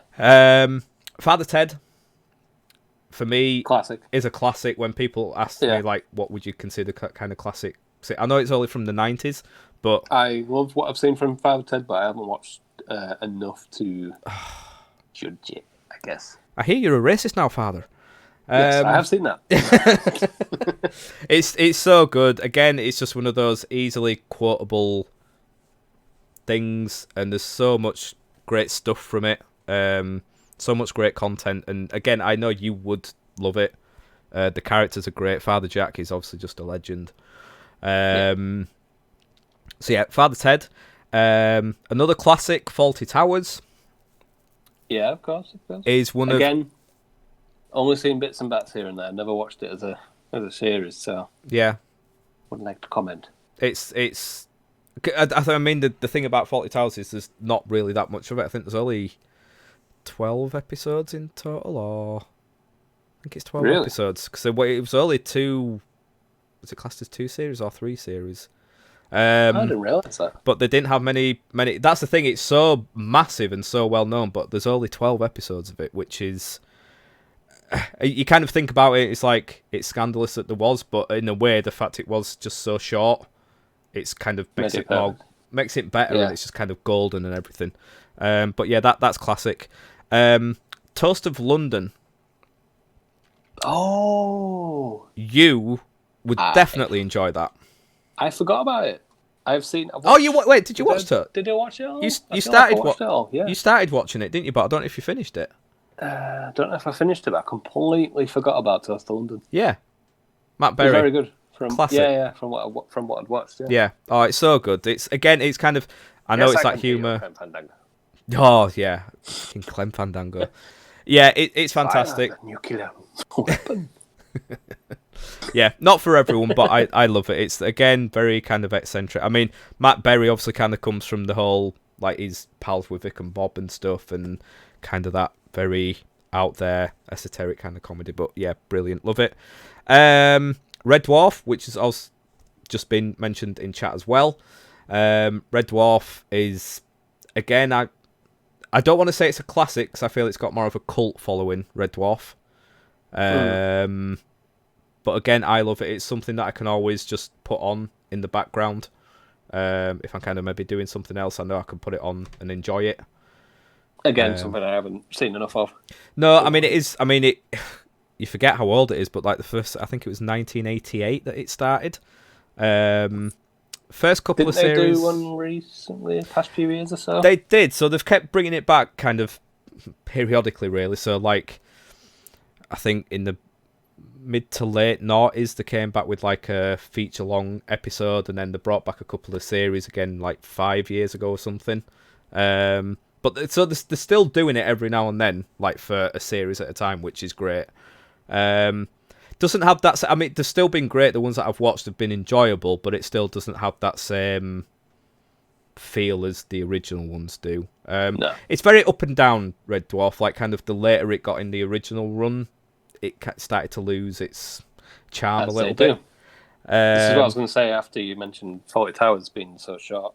Yeah, great. I think a lot of series need to replicate that. Yeah, definitely. I think that they need to know when go to. On for far too long. Yeah, they do absolutely. I think they need to learn. Yes. So just quickly, Open All Hours, very much a classic. Ronnie Barker, David Jason.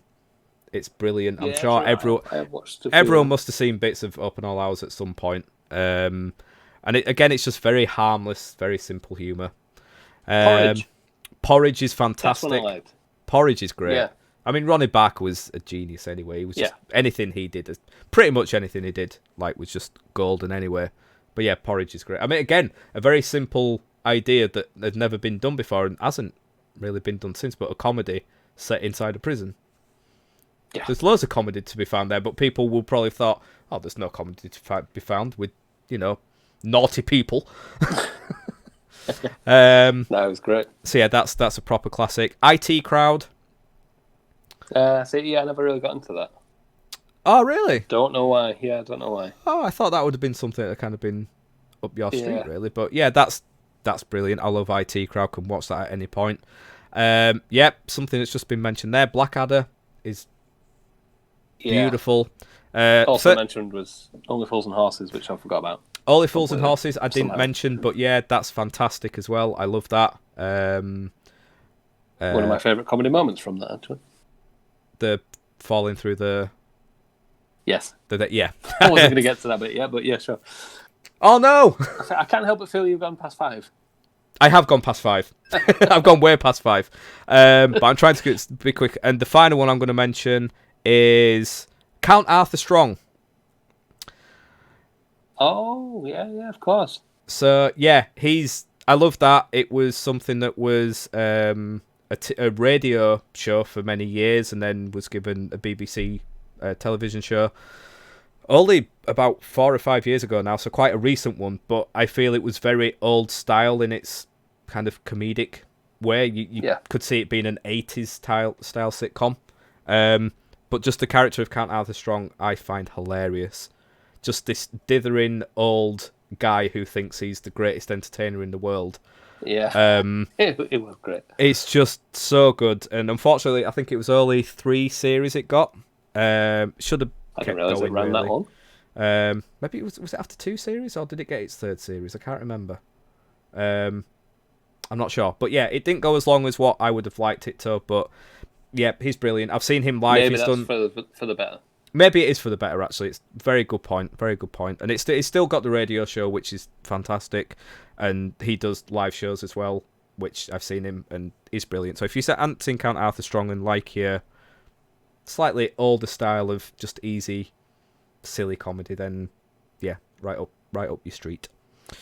Lovely. And yeah, just to add to the American ones, I mean, How I Met Your Mother, I would have to say is my favourite, definitely, with Friends a close second.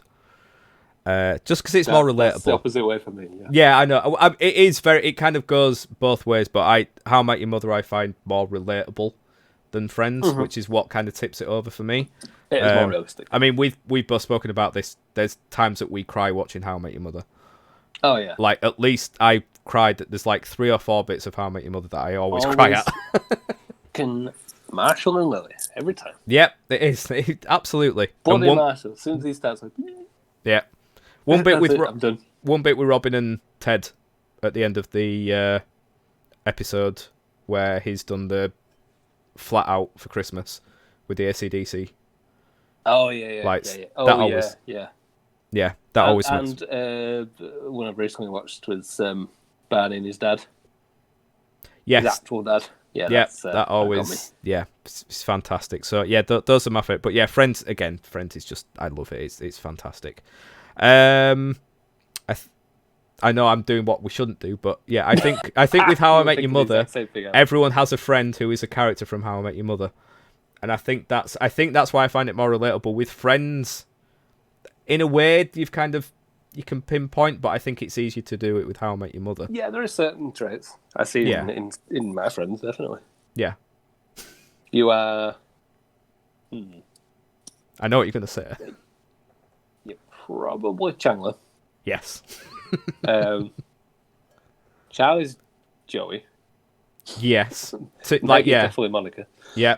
Yeah, I could go on, but yeah, Sarah's Phoebe. Yes. Kind of.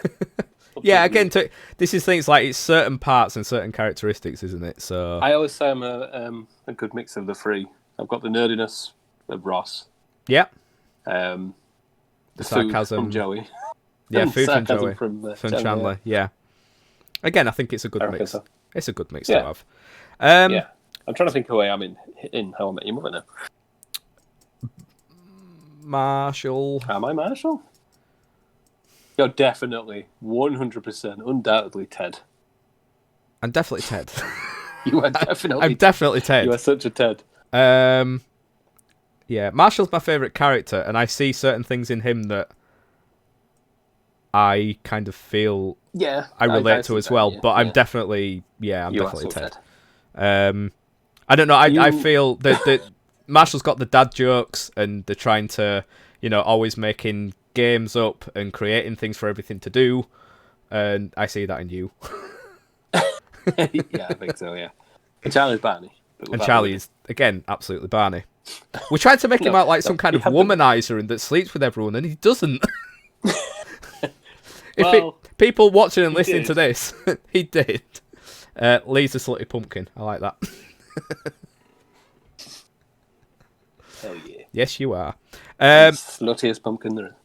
3 to add to it, and I don't know if you didn't think about adding these to sitcoms, but I guess they are, even though they're not real people. Simpsons. Oh, see now, because we had a favourite comedy shows section. Have you put it into that? I've put it in there. All right, okay. Well, we'll go on to that into the next Simpsons bit. is just, yeah. I mean, everybody selects the newer ones, but I think I haven't really watched the newer ones. I haven't, in fairness, so I can't really say anything. I still think if I turned it on, I would still think it's easy watching. Yeah. You're not going to laugh all the way through, but I think there's always the odd jokes that catch you off guard. Oh, That's why I love The definitely. Simpsons. Definitely. Yeah, I mean, it's the joy of having it on Disney Plus now. Yeah. I haven't watched it for ages, but me and Jax like started not so long ago. I think we started on like season 3 maybe or something like that. Yeah, I think I skipped to like 6 or 7 just to get to the like the middle of the Simpsons seasons was like the best bit. Yeah, and it's not that I know obviously the animations aren't as great in the first couple of seasons, and it doesn't really put me off, but I think I'd seen so much of that when I was younger that I appreciate the later ones a bit more. I think that's it. I mean, one of my favourite episodes is the Bart versus Nelson, where it's got the little army going with oh yes, what's his face? What's his name now? The army guy with the I know. Yeah. missing. Oh, I feel like it's something else. Sherman. Sherman? Is it Sherman? Sherman. I think it's Sherman. Yeah, it is. Yeah. Yeah, that's probably my favourite episode. Yeah, it's Simpsons is something you can always put on, and it's just it's enjoyable. It is. Are you going to say another one of my favourite comedy shows now? Rick and Morty. Yep, that's one of my favourite comedy shows. Yeah. So we'll transfer from sitcoms to comedy shows now. Hey Lee, do you like Rick and Morty? I love Rick and Morty. And The Simpsons, now you ask. Yeah, Rick and Morty is it's obviously massive at the minute. Yep. People keep moaning about the seasons getting worse, but I think they've been getting better, personally. I think it has as well. If I were to watch it back now, I think they've got better. I just think they've stayed consistent. Yeah, no, I think they're perfectly consistent. Consistently good. I love the most recent series. I was worried that I wasn't going to enjoy it as much as the others because it had been quite a gap. Yeah. And there weren't going to be as many episodes, so I was like, oh, there's a lot of pressure here, but yeah, loved it. Brilliant. Yeah. People say that they're trying to be too Rick and Morty. Well, it's like, yeah, that's the program.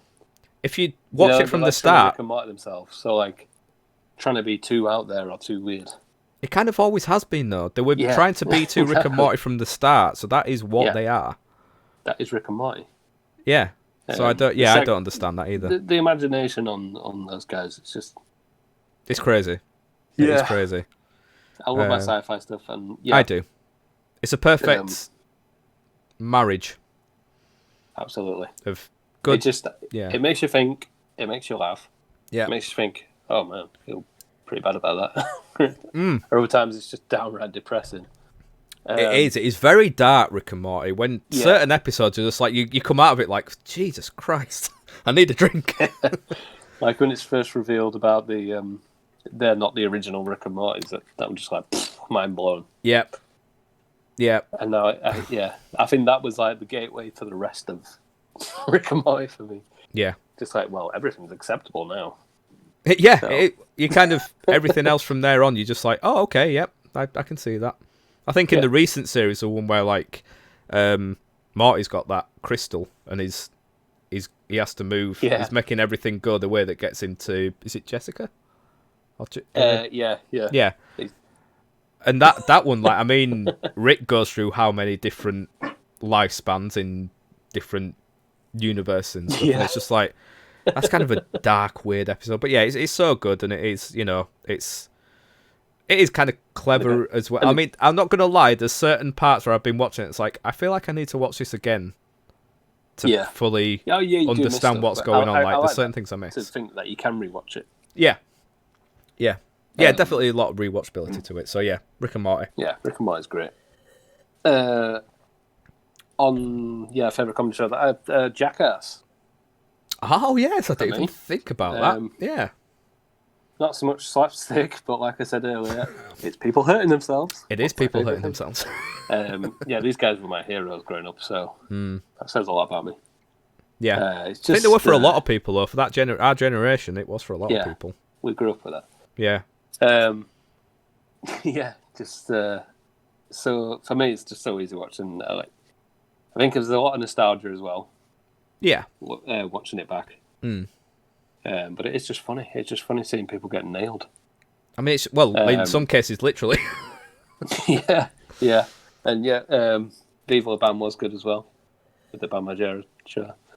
I never saw that. That was good. I don't know if I feel like the last bit I watched of that was the wedding. I don't know if they did any more of that. Right. And I believe they're divorced now, I think. So Could not tell you. But that's true Jackass fashion. Yeah. I love Jackass. Still watch it to this day, every so often. See, I mean, I've not watched any Jackass for years, but yeah, the movies were great. I think it was very much it was perfect for our time growing up at that stage. The kind of because there was the whole kind of rebellious teens. And kind of that whole kind of skateboarding scene as well at the time. It was all kind of everything was linked together, and the music and just everything. If one of your friends had a camera phone, that was it. Oh yeah, you were making Jackass. Everyone from that kind of era, I would say, at some point that are our age, jumped into a bush at some point. at least jumped into a bush. Or someone jumped off a tree. Or, We there was an overgrown park that had just been left. Near my dad's house, actually. It's gone now. And we were swinging literally through nettles, and then we jumped off into a bigger pile of nettles. Oh my God, no. So that was fun. Oh dear. Yeah. But it was great. Yeah. It felt like the right thing to do at the time. I mean, that's the thing. I mean, when you think about it, even though they had the big warning, I say big warning, the warning at the start saying, do not recreate any of this. You knew it was just going to lead to kids doing stupid stuff. Don't press the big red button. Yeah. Everyone presses the big red button. Yeah, it was great. We did that. We ate dog food. We chased after sheep. And I edited it all together to the Ace of Spades. But not ahead. I think I remember you telling me about this before. That has just rung a bell. I remember you telling me about I wish that. I still had that footage. Yes. Oh, God, that would have been fun to see. Yeah, we even had a gay sex joke in there as well. We thought that would be funny. Oh, interesting. Would that have stood the test of time, or...? We'd one of us would walk into a bush. Yeah. Cut it. Next person walk into the bush, we'd have a person film. Yeah. We'd shake the trees about, woo, you know. Yep. Getting nookie, and then one of us walk out putting our pants up. Okay. And then cut to the other guy doing the exact same thing. That was hilarious back in the day. Oh God, I so wanted to see the edit of that. I really wish I had it. Oh, dude, that would have been amazing. The computer got thrown. Oh no! So somewhere in landfill, it's out there. It's still surviving somewhere. On a hard drive. Yeah. Someone has got to find that gold. Oh, dear. Finding a copy of ET, you want to find that. Yes, worth so much more. Maybe not in value, but in personal value. Personal value, yeah. Yeah, definitely.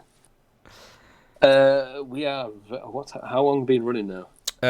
1 hour 48 minutes, but obviously we've we had the 5 minutes obviously intro, and then I disappeared for a little bit and you disappeared, so we're probably on like 140. Hey, I didn't disappear. Your camera broke, sir. Oh, it did do that. It did do a little thing. It did. Sorry. So maybe 135. So we're running a little bit over, but we're fine. We're all right. Okay. I also have Little Britain on there. Yeah. It's something I don't actually go back to and find as funny as I did back in the day. No, again, it's. I think at the time of watching it was hilarious. Yeah, I had that same different issue that I didn't put it on mine because I think looking back now, there's certain things that like actually. But yeah, I think very influential at the time, and I always actually quote it as like, in terms of my comedy influences, kind of growing up. I think actually a lot from again because of the age of when it was out. That's kind of more the taken reason a why I lot put from it it. on. Yeah. And Gogglebox. Love Gogglebox. Wow. Okay. Interesting. Yeah. Okay. Love that shit. It's funny. Yeah. I'll leave it at that. Watch it. It's just real people talking about what they're watching on telly. Yeah. And it sounds so mundane, and it would be if they had the wrong people on it. Not all of them are great, but there are certain people on that program that are just Yeah. Yeah, There's some gold that comes out of the mouth. my mum and dad watch it and they love it. They really enjoy it. Yeah. I guess You've it's got to like let it's yourself get in that mindset of you are watching what people watch telly. I don't. Do you know what? So the problem. I know we said we weren't going to be kind of negative, and I'm not going against what you're saying because it's just this is my personal thing. But it's not the fact that it's people watching telly. I think the premise of it is great because it's essentially like a real life royal family. Because that's what they used to do. That's what it. The only issue I have with it, kind of more now, I imagine like the first couple of series was fine, but I think now it's. I think some of the people are very aware of themselves, and some of the things like some of that. these people have been on the show for ages. Yeah, and I think I'm shocked that like not all of them, and some things are natural things, and I have. Don't get me wrong, I've seen some clips from that are just like genuinely very funny. Yeah. But I just think some of it is kind of like the people know that they're being filmed and they're kind of saying things just to make it a comment. Do, yeah. But no, I mean it's again it's personally for me it's not, but a lot of people love it, and like I say my mum and dad watch it and think it's hilarious. I've surprised myself with Gogglebox. Yeah, so I didn't even know you watched that. That's something you've never mentioned before. It's not something I don't watch it when it comes on, but it's like we'll watch it on catch up or whatever. Yeah. And it's just it's just a bit of fun. I think the funniest it's something clips... that both me and Meg enjoy. So that's yeah, but that's always a good thing as well. I think like watch it with always people agree that on enjoy it. No, I think the funniest clips I've seen from that is where the dog makes a guy spill his cup of tea. Dave the dog. That's it. Is it a Rottweiler? Yeah. I'm not sure because you don't actually see the dog. You literally just see the foot. Like the guy's got his cup like that, and this foot just kind of goes like that. The dad in that family is one of my favourites. And then the other one is the I don't know if they're still on it. Are the gay couple still on it? Yes, I believe. I think they were actually friends. Oh, were they? Oh, my bad. Couple. My bad. But now he's got his fella on instead of his friend. Oh, right. Okay, that's fair enough. Yeah. But I think I thought he changed partners, but I think they were actually just friends. Oh, my bad. I didn't realise that. But it's quite. I think it's maybe from the first couple of series, and they're watching something about like I don't know if it's a documentary on like terrorists or whether it was a film that had a terrorist in, and one of them goes, "Oh well, everyone loves a bad guy," and he's like, "Yeah, but not a fucking terrorist." it's a fair point. Yeah, it's the lines like, that come out. Things like that is like that's funny. I find that funny. Like, yeah, my favourite's probably the two in the caravan. It's two friends. There's the guy and the old the woman is a bit older. Yeah, I know what you mean. And, it's just she is so thick. It's just hilarious. Some of the stuff she comes out with. Yeah, so I think like people like that. It's not. They're not maybe as. You can just tell been the on best for a while, mates, but yeah. And, I think that's enjoyable. Her. Yeah. No, that's fine. That's good. That's good. Any more for your comedy shows? That's all I listed because I stick to numbers, Chris. Okay. Well, what have I got? 1, 2, 3, 4, 5, 6. 6. I almost stuck to the numbers. I almost stuck to the numbers. This is why we're in this mess. Okay, I will go through this very quickly. So we've already talked about Monty Python, but Monty Python's Flying Circus, which was like the actual TV show that they had, and it's more like just sketches and stuff. It's just classic Monty Python. Don't really need to say much about that. Would I Lie to You? Again, mentioned it very briefly earlier. Something that Bob Mortimer is on a lot, but I think, again, just a simple idea that actually when you look at it, the first 2 series... Great idea. It wasn't Rob Brydon hosting it, it was Angus Dayton. And it was not completely, but a very different premise, and they had different rounds, and it just wasn't quite as good. And then they got Rob Brydon in and changed the concept up a little bit, and it just kind of took off from there, I think. But yeah, it's just a very simple thing that can be so good. Like, there's so many clips from that like that are on YouTube that are genius. Like Kevin Bridges telling about the time that he accidentally bought a horse in Romania.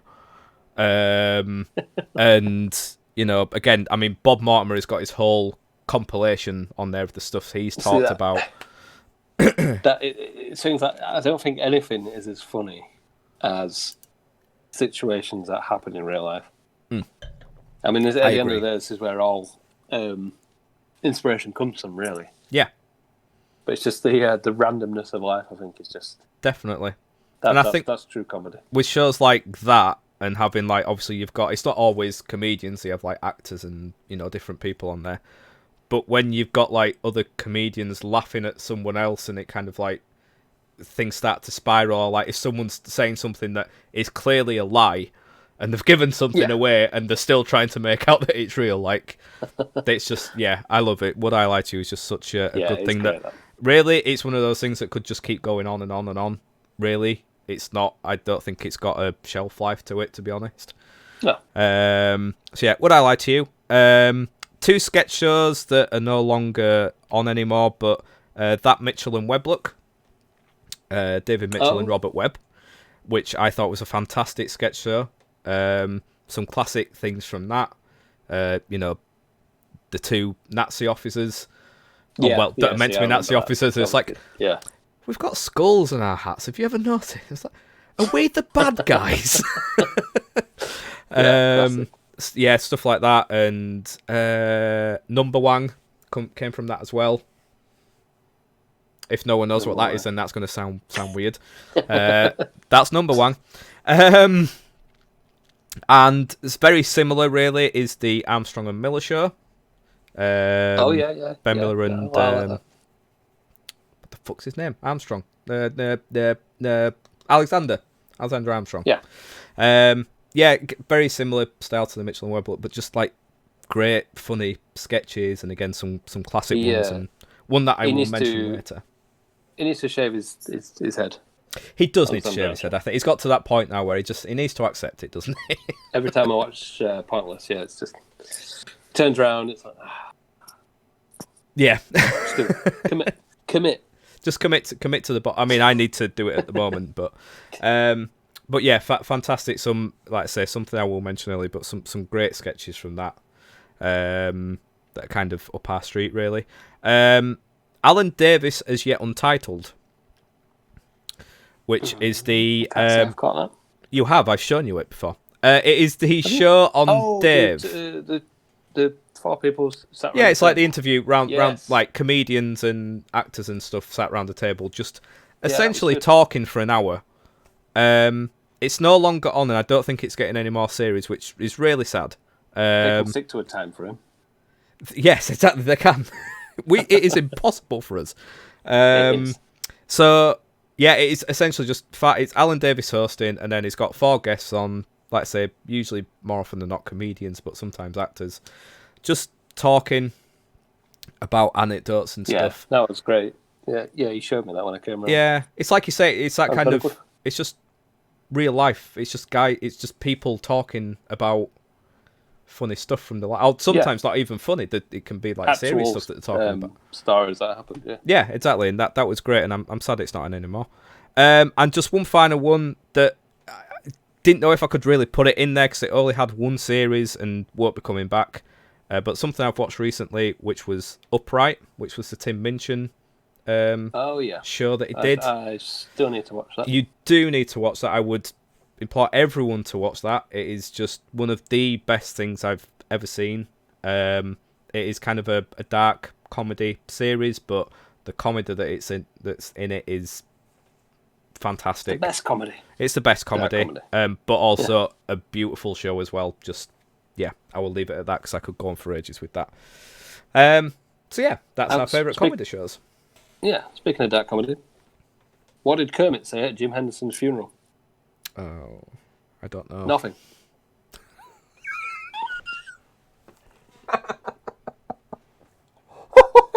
Oh my god! There you go. Fuck! Why have I never heard that one before? Yeah, it's a cracker, that one. Isn't it? I mean, I feel like we should wrap up, but there's so much to talk about still.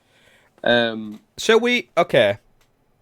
Let's go to quickly. Let's do favourite moments, sketches, routines, comedy moments generally. Yeah. And then we'll do our bring it to the table. Because we could talk about actors all day long. We could. But there's that many that I love. Okay, John Cleese, Leslie Nielsen, Gene Wilder, Steve Carell, Robin Williams. Bam. Will Ferrell, Jim Carrey, Matthew Perry, Paul Rudd, Eddie Murphy. Spot on. Love it. There were two in there that There I you was go. going to put in mine as well. But yeah, brilliant. Love them all. I've only got 3 comedy moments I could think of. That's So absolutely fine. That's not a But, problem. In Friends, guess what? Every time it's my favourite moment of the whole series. I don't know why it shouldn't be, Okay. but it's Ross and Rachel in the laundromat, and she kisses him. It's just a simple. That is slapstick, but it's simple and effective. Kisses him, turns around, gets really awkward, smacks straight into the door of the washing machine. washing machine. And Yeah. it's just every time it gets me. It is good. That's a good bit. I like that. Good choice. Only Fools and Horses is the Barleen. Oh, that we mentioned, yes. Amazing, yeah. And the 2 Ronnies, 4 Candles. Oh my God! How did I not think of that? 4 Candles. 4 Candles. We've been raided. We have been raided. Sam, thank you so much, dude. You are the best. As always, thank you so much, dude. I hope everyone is well. We are currently talking favourite comedy moments and stuff from over the years. So if anyone wants to chirp in, then they can do. Absolutely. Now back to the podcast. Yes. 4 Candles is... Yeah, 4 Candles. That is an absolute classic. Classic. Yeah. Love that. Love it. Everybody knows it. Well, yeah, I think it is the joy of it. Like, everyone knows. If you mention 4 Candles, chances are people know what you're talking about. Exactly. Any more, sir? Yourself? Is that you? No, that's it. That's it. Okay, so my top comedy moments. The Brian Butterfield diet plan. I don't know if you've ever seen this. No. It's Peter Serafinowicz? Nope. Oh, you do. He was in the character of Brian Butterfield, the big fat guy. Who? No, okay. Peter Really Serafinowicz. He was in Guardians of the Galaxy, the first film. He was like the very straight-faced. He was a member of the.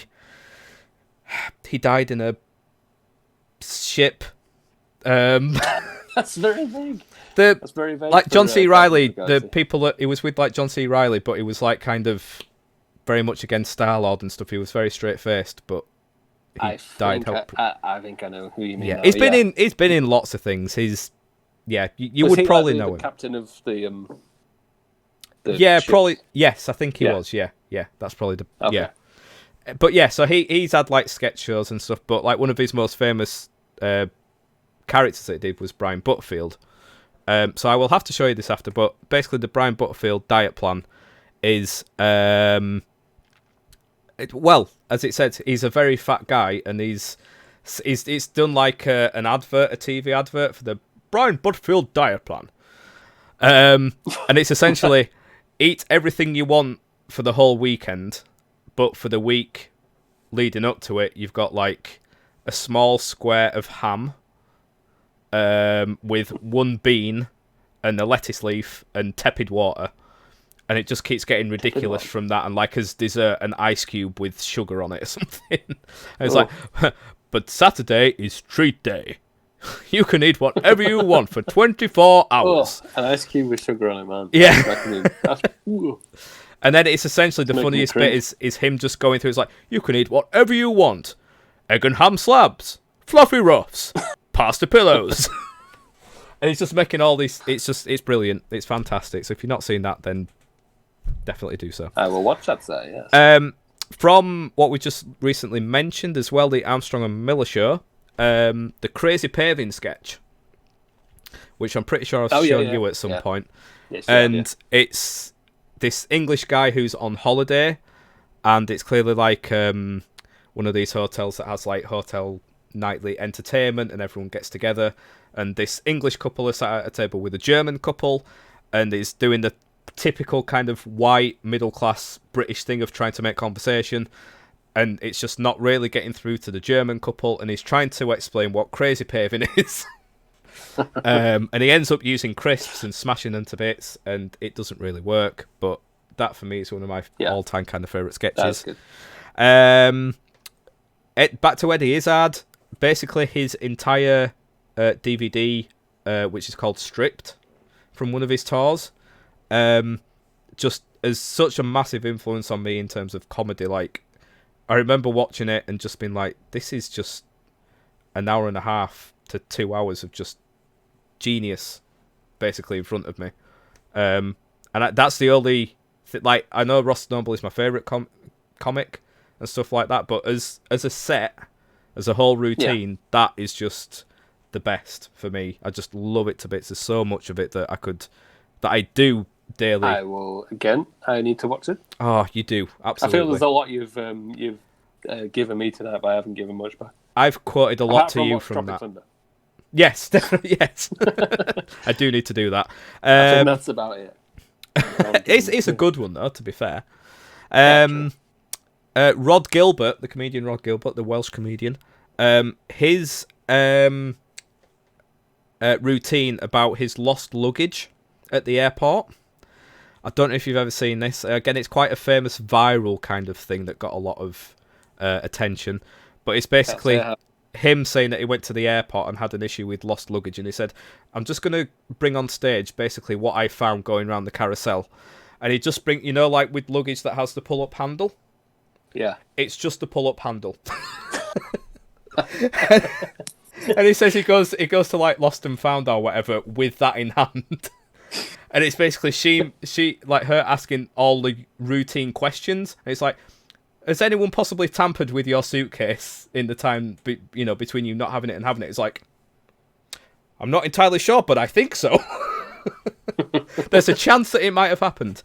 But yeah, it's, again, you need to watch that because I can't do it justice. But that's... Was that your best Welsh accent? Oh, I wasn't trying to do a Welsh accent then. Oh, I noticed a little bit. I can't do a Welsh accent. I'm very... But unless I'm trying to like quote Gavin and Stacey and I'm just doing Ness and going, oh, Gavin! That's about it, really.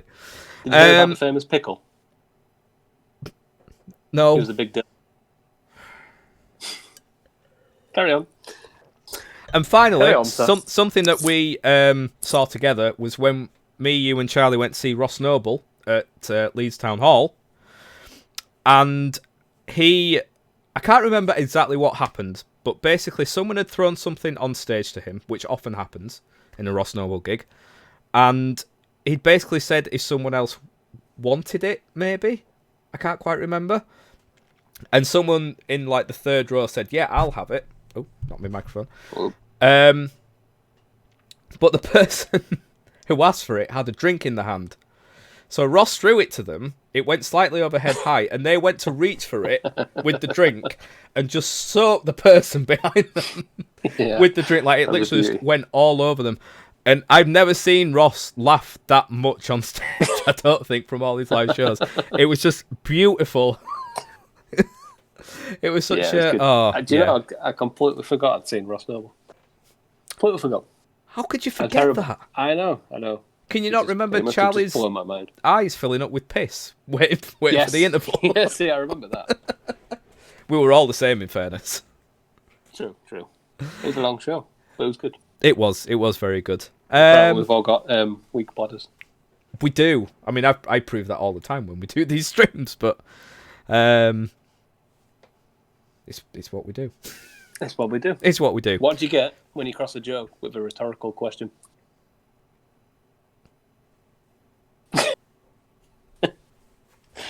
I told you I was going to bring it tonight. Is there a way out of the... I told you I was going to bring it. Right, that is the end of like our top five. Well, say top five. Our favourite comedy moments and things. Can and everything. I just give a shout out to 2 YouTube channels that I find have amazing content? Yes, you can, sir. Brew Stew Films. Check them out. That is what I was just watching before. Yep, they seem very good. I've only watched one video, but if you like something a bit on the weirder side, Flash Gits with a Z. I feel like I recognise that. Yeah. Definitely on the weirder side. Shown me and darker side as well, but yeah. We all like that. I think we've learnt tonight that we like stuff like that. Yeah. We're a little bit weird. Yeah. So, did you say we're going to bring it to the table now? Finish off? Bring it to the table. We'll bring it to the table. We are bringing it to the table. Those that listened to the audio version last week won't have heard this, but this is a new part of the podcast. Yeah. Was that mainly because I didn't write mine down? Yes. Yes. Okay. I thought it'd have been a bit weird to just edit it and just have me doing it and you not saying anything. Very true, yeah. So yeah, bring it to the table. We will do every episode, and basically it doesn't have to be based on the main point of the podcast. It just has to be the theme of the podcast. So obviously, last one was a gaming one. We've brought something gaming. This time it's comedy. So we've brought something to the table, the metaphorical table or literal table. I don't know. It's there. It's literally on my table. It's literally on your table. It's on my phone. So well, technically it's on my notepad. Well, there we go. Bring it to the notepad.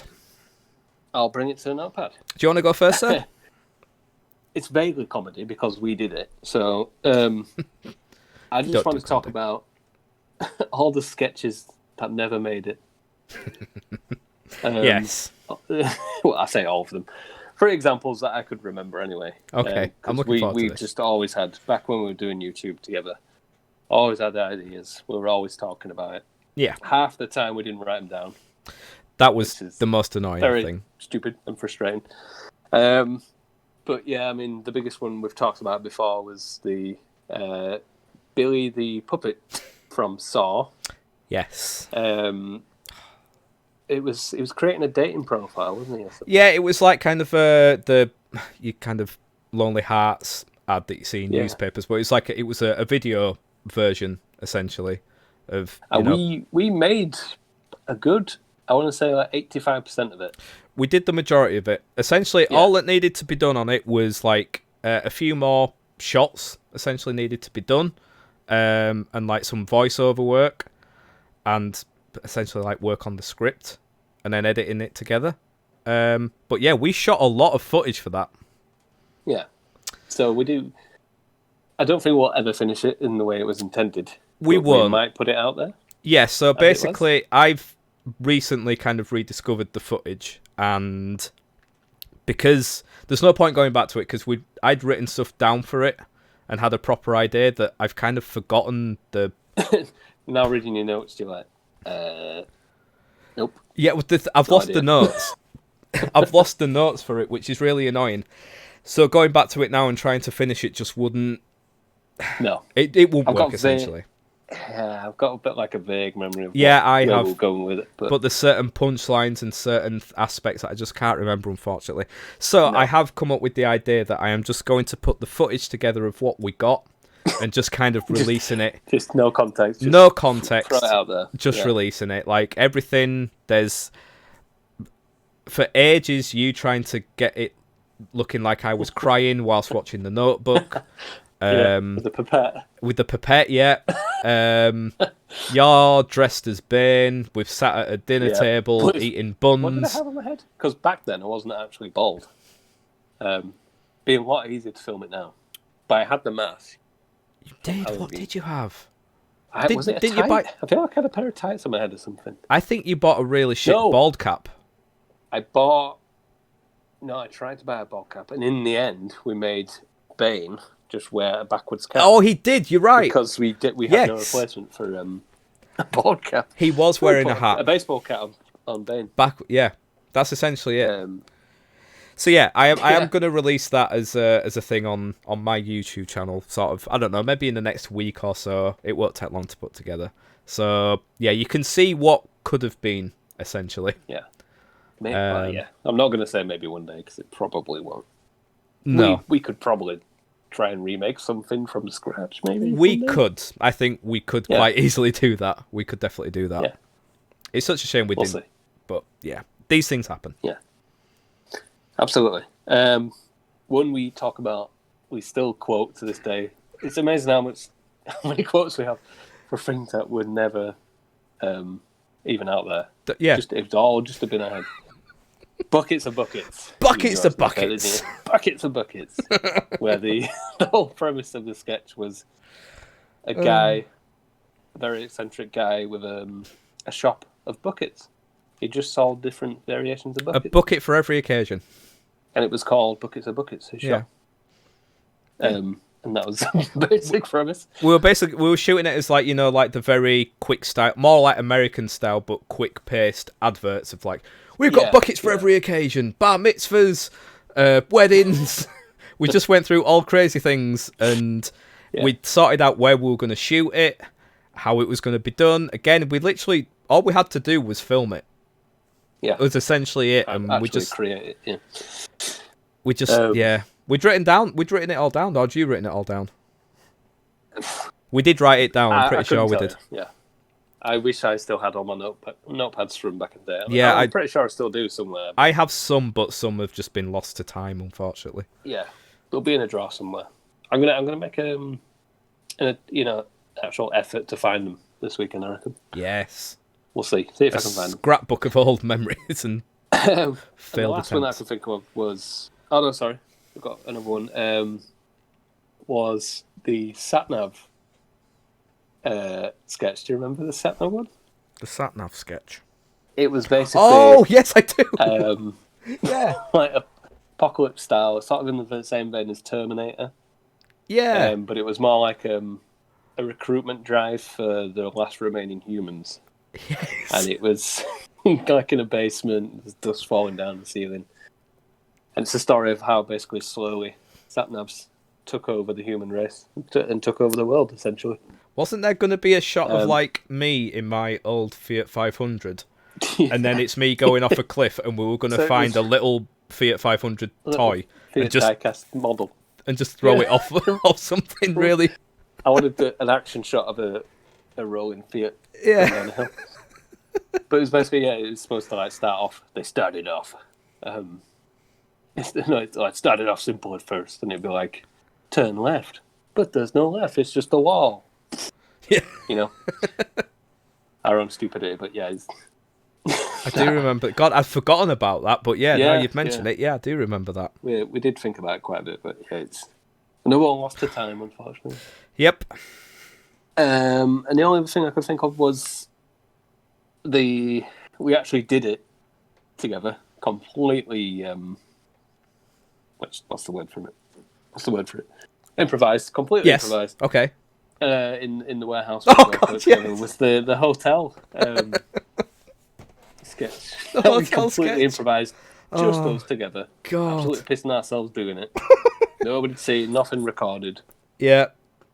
So we should point out, I don't think we have, so at the time when we were doing all this, we were working together with me and Lee. Yeah. And most of our ideas came where we were like in the warehouse together. Whilst we were at work. And this, we'd been talking kind of the last week about like improvising and improv comedy and stuff. And we had like a chest of drawers that was like perfect sort of like reception desk height. And I was stood behind it. A thing for carpets, something like a bit like a pew. Like I thought it was just a chest of drawers. It might have just been a chest of drawers, but it was like kind of perfect height that you get at like a hotel reception. I was stood behind it, and you just went straight into this character that just came out of nowhere. Just unbelievably awkward, strange customer, basically. Yeah. What was your cat? You had a catchphrase. Oh God, I can't remember what it was for the life of me. But yeah, just this kind of like softly spoken, but kind of like erratic character, aggressive character, and I was just like playing the receptionist, kind of like going along with this thing, and literally for no one else's pleasure but our own entertainment, but our own. And we just did. It's not like we wrote it down or anything. Or we literally just did it for about 10 minutes, didn't we? Yeah, yeah. You know, because we were meant to be working, but. Yeah. Didn't break character. Well, I mean, we broke character for a laugh, but yeah, we just kept on going. We just kept going, and it was brilliant. But that could have been something. I wish we had more CCTV in our lives. Oh, it'd be so great, wouldn't it? Maybe not. Oh well, for certain aspects, maybe. Yeah, maybe not. I suppose. Yeah, maybe not. Oh, the creaming incident. Yeah. No, I do wish I had that. Are you sure? Just for for your reaction, so nobody tries to blame me for anything. Yeah. Oh, okay, yeah. Cover my own back. He rubbed it on me. Now, if you want to know what we're all about there, you have to watch back the start. The beginning of this podcast. Oh, listen, yeah. I'll listen. Rewind to the beginning. Oh God, yeah, so many good memories and so many kind of ideas and stuff that just never came to fruition. Never came to fruition, but that creative spark is always there, so never say never. Just wanted to get those, at least the ideas of what we had on record, Yes, so we did do it. So we did, yeah. It's going to sound completely ridiculous to everyone else, but... Absolutely. Makes sense to us, though. Oh, absolutely. Like most things we talk about.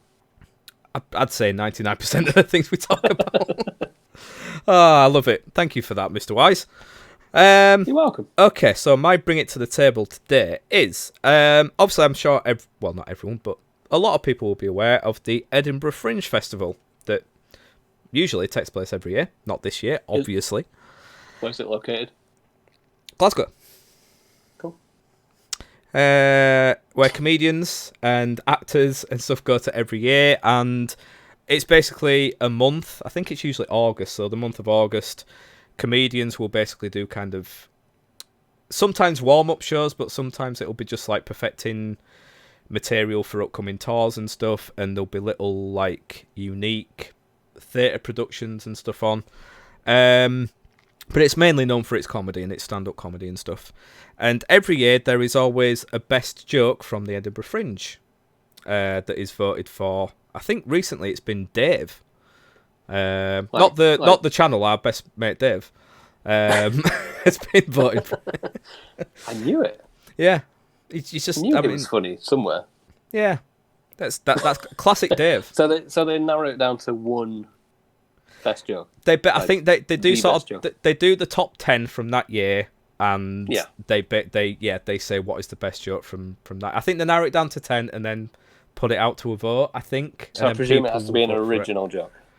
Yes, it has come from it's come from a routine. So usually, I think they let it get to like the last week, and they will cherry pick jokes from each routine or whatever. So basically, I thought I would go through the last 10 years of the Edinburgh Fringe Festival and find the top joke from that year and see if we can find the best joke from those 10 years. Bring it. I'm ready for this. I'm basically gonna, if I don't get a reaction from you, I'm gonna discount it straight away. Okay. Because I think that kind of says everything. Yeah. So I feel like I'm grinning already for no reason. So, we go back to 2010. And the winner from that year was Tim Vine. Well-known Tim Vine. Oh. And he won with, I've just been on a once-in-a-lifetime holiday. I tell you what, never again. He got a reaction. Yeah. Okay, that's going through. Yeah. I like Tim Vine. I like Tim Vine. He's on this twice. One of which you've heard, because I used in the dad joke thing on Discord. So that one's going through. 2011, we have Nick Helm. I needed a password 8 characters long, so I picked Snow White and the Seven Dwarfs. Yeah, I still laughed. Okay, I laughed at that as well. I did. Okay, don't know what that says about me, but yeah, I did laugh. So we got two through. 2012, Stuart Francis. You know who really gives kids a bad name? Posh and Becks. Yeah, that's weak sauce for him. It is very weak for him. Pretty good, yeah. Yeah, he's got some good ones. So that won. That was 2012, voted 2012 best joke of Edinburgh Fringe. Wow. There's some years that must have been really shit. Year. Yeah. Right, I'm gonna get rid of that one, so we don't have that one. So 2013, we have Rob Orton. I heard a rumour that Cadbury's is bringing out an Oriental chocolate bar. Could be a Chinese whisper. I quite like that one. That's good. I think that's a good one. That's definitely got to go through. So, 2014, and Tim Vine again. I've decided to sell my Hoover. Well, it was just collecting dust. I roll that one. I think I've heard that. I know that one. I've heard it a lot. Yeah. And it's a good joke, but I don't think it's worthy of... No. Out of the ones we've heard, I don't think it's funnier. No. So I think we'll get rid of that one. So far. Yeah. So 2015, we have got Darren Walsh. I just deleted all the German names off my phone. It's hands-free. That shouldn't have made me laugh. Oh, watching your face for these is brilliant. Okay, well, it's got to go through. Okay. 2016, we've got Masai Graham. My dad has suggested that I register for a donor card. He's a man after my own heart.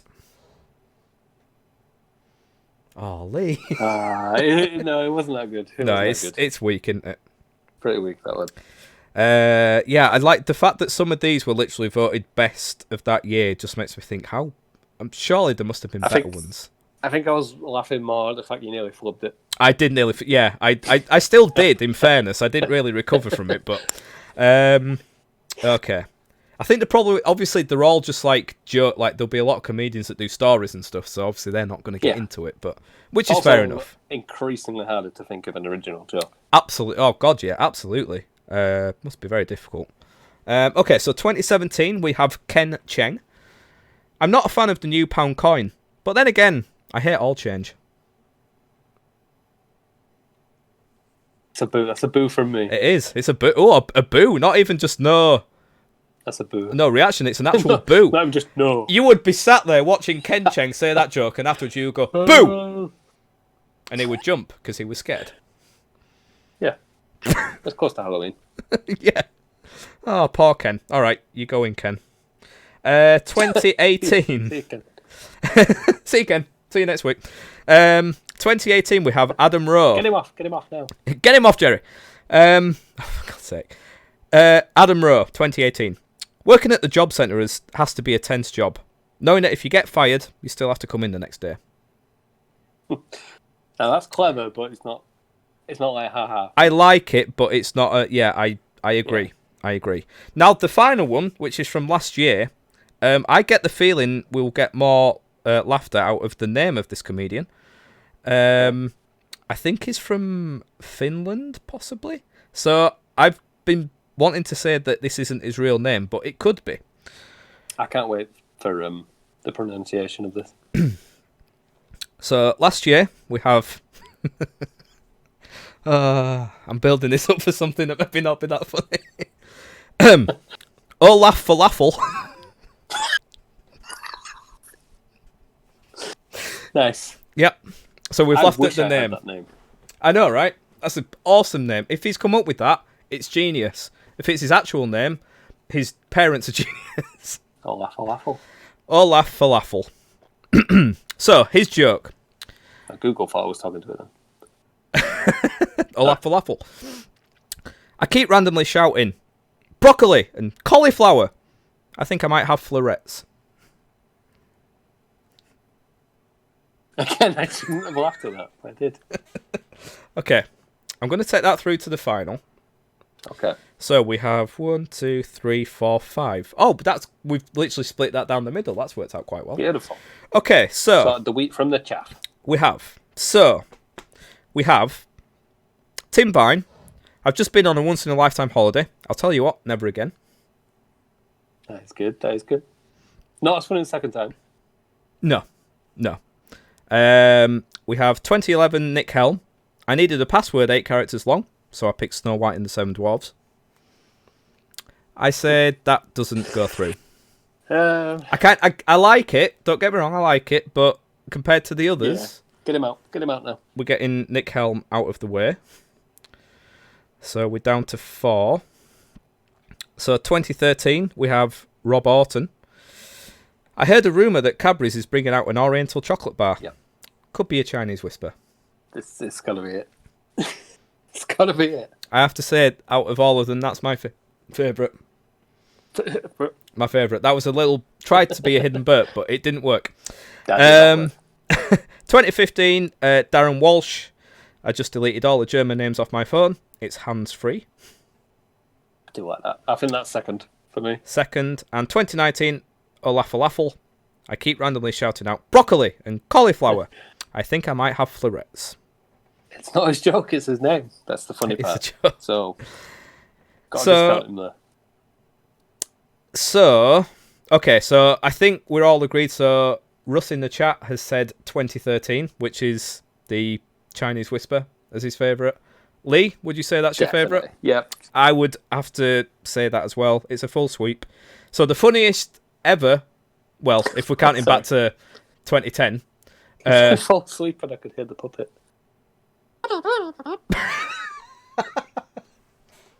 That'd have made me laugh as well, to be fair. I wish that had picked up. So, the funniest ever, we're just going to say funniest ever joke at the Edinburgh Fringe Comedy Festival is from Rob Orton. I heard a rumour that Cadbury's is bringing out an Oriental chocolate bar. It could be a Chinese whisper. There we go, everyone. We did it. Beautiful. But we the did real it. winner was that guy's name. Olafalaffle wins just for his name. Yeah. Brilliant. 100%. Oh, dear me. Beautiful. Well, I do believe it. We should wrap up now, sir. We should absolutely wrap up now because it has been going on way too long. This was meant to be an hour and a half. Literally, last thing we said before we went live, are we keeping it to an hour and a half? Yes, definitely. An hour later. Yes, let's not go on about things too much. Okay. We fell down at the first hurdle. Well, I fell down at the first hurdle. I went on way too long with my stand-up comedians. It was a mistake. Hey, you need to talk about these things. I love it. Some would say we should do it weekly to avoid this, but they're not busy people. They're not busy people, and they don't know the meaning of life. Why are we here? What's life all about? Is God really real? Or is there some doubt? Well, tonight we're going to sort it all out. For tonight is the meaning of life. So that brings to an end another... Sorry, I got into that and I had to do it. Monty Python, everyone. Beautiful. What an ending. And on that bombshell. That brings an end to another episode of the Wise and Jones podcast. If you go to a very new URL, if we go to the Wise and Jones podcast.buzzsprout.com, you will find all of our podcast platforms where we are available on Spotify, iTunes, Amazon Music, and Google Podcasts. And there you can also find IKEA. Click here. Oh, click here. I thought you just said IKEA. All there. All there. Click somewhere. Yes, click down there if you're watching, and if you're listening, well, you already found it. Yeah. I guess you're doing the right thing. You're doing the right thing, yeah. Or the wrong thing, depending on who you ask. Yes, very, very true. Very true. And that's what matters. That's all that matters. Definitely. Sorry, knocking you off track. You are knocking me off track. I've completely lost where I am. You can also find all our social medias on that link as well. We are on Facebook, Instagram, and Twitter. There will also be an edited version of this episode uploaded to our very own YouTube channel. Just search for the Wise and Jones podcast, where we have all our episodes up there currently. There's a few bonus episodes to be uploaded there, hopefully over the next week or so. And as always, this episode has been streamed on Twitch at twitch.tv/Jonesy90. If you give the channel a follow, you will be notified when we go live in the future. And yeah, we'll be keeping all these platforms updated as much as we can, so they're the blessed. I nearly got through it! I nearly did it! Can you tell he's reading off the script? Thanks for watching, guys. Fuck off. They're the best places to see what we're up to. Lee, where can they find you on the socials? You can find me on Twitter at FutureL4W, so it's Future Law, but with a 4. And that's about all you can find me. And that's about it. All the places you can find me, yeah. That's the worthy places. Or by Pigeon Carrier. Pigeon Carrier. Get a pigeon called Colin. He'll sort you out. Yeah. And you can find me on Twitter at CJonesy90, Instagram at Siege90Jones, that's CEEJ90Jones, and I stream regularly here on Twitch, once again, at twitch.tv/Jonesy90. Thank you very much, everyone, for joining us here tonight. It's been a joy as ever, and we hope to see you here for the next episode. It is a goodbye from Mr. Wise. And it's a goodbye from Mr. Jones. Farewell, everyone. Peace. Peace out. Thanks for watching, guys. Cheers, guys. See you later. Like lemons. See you.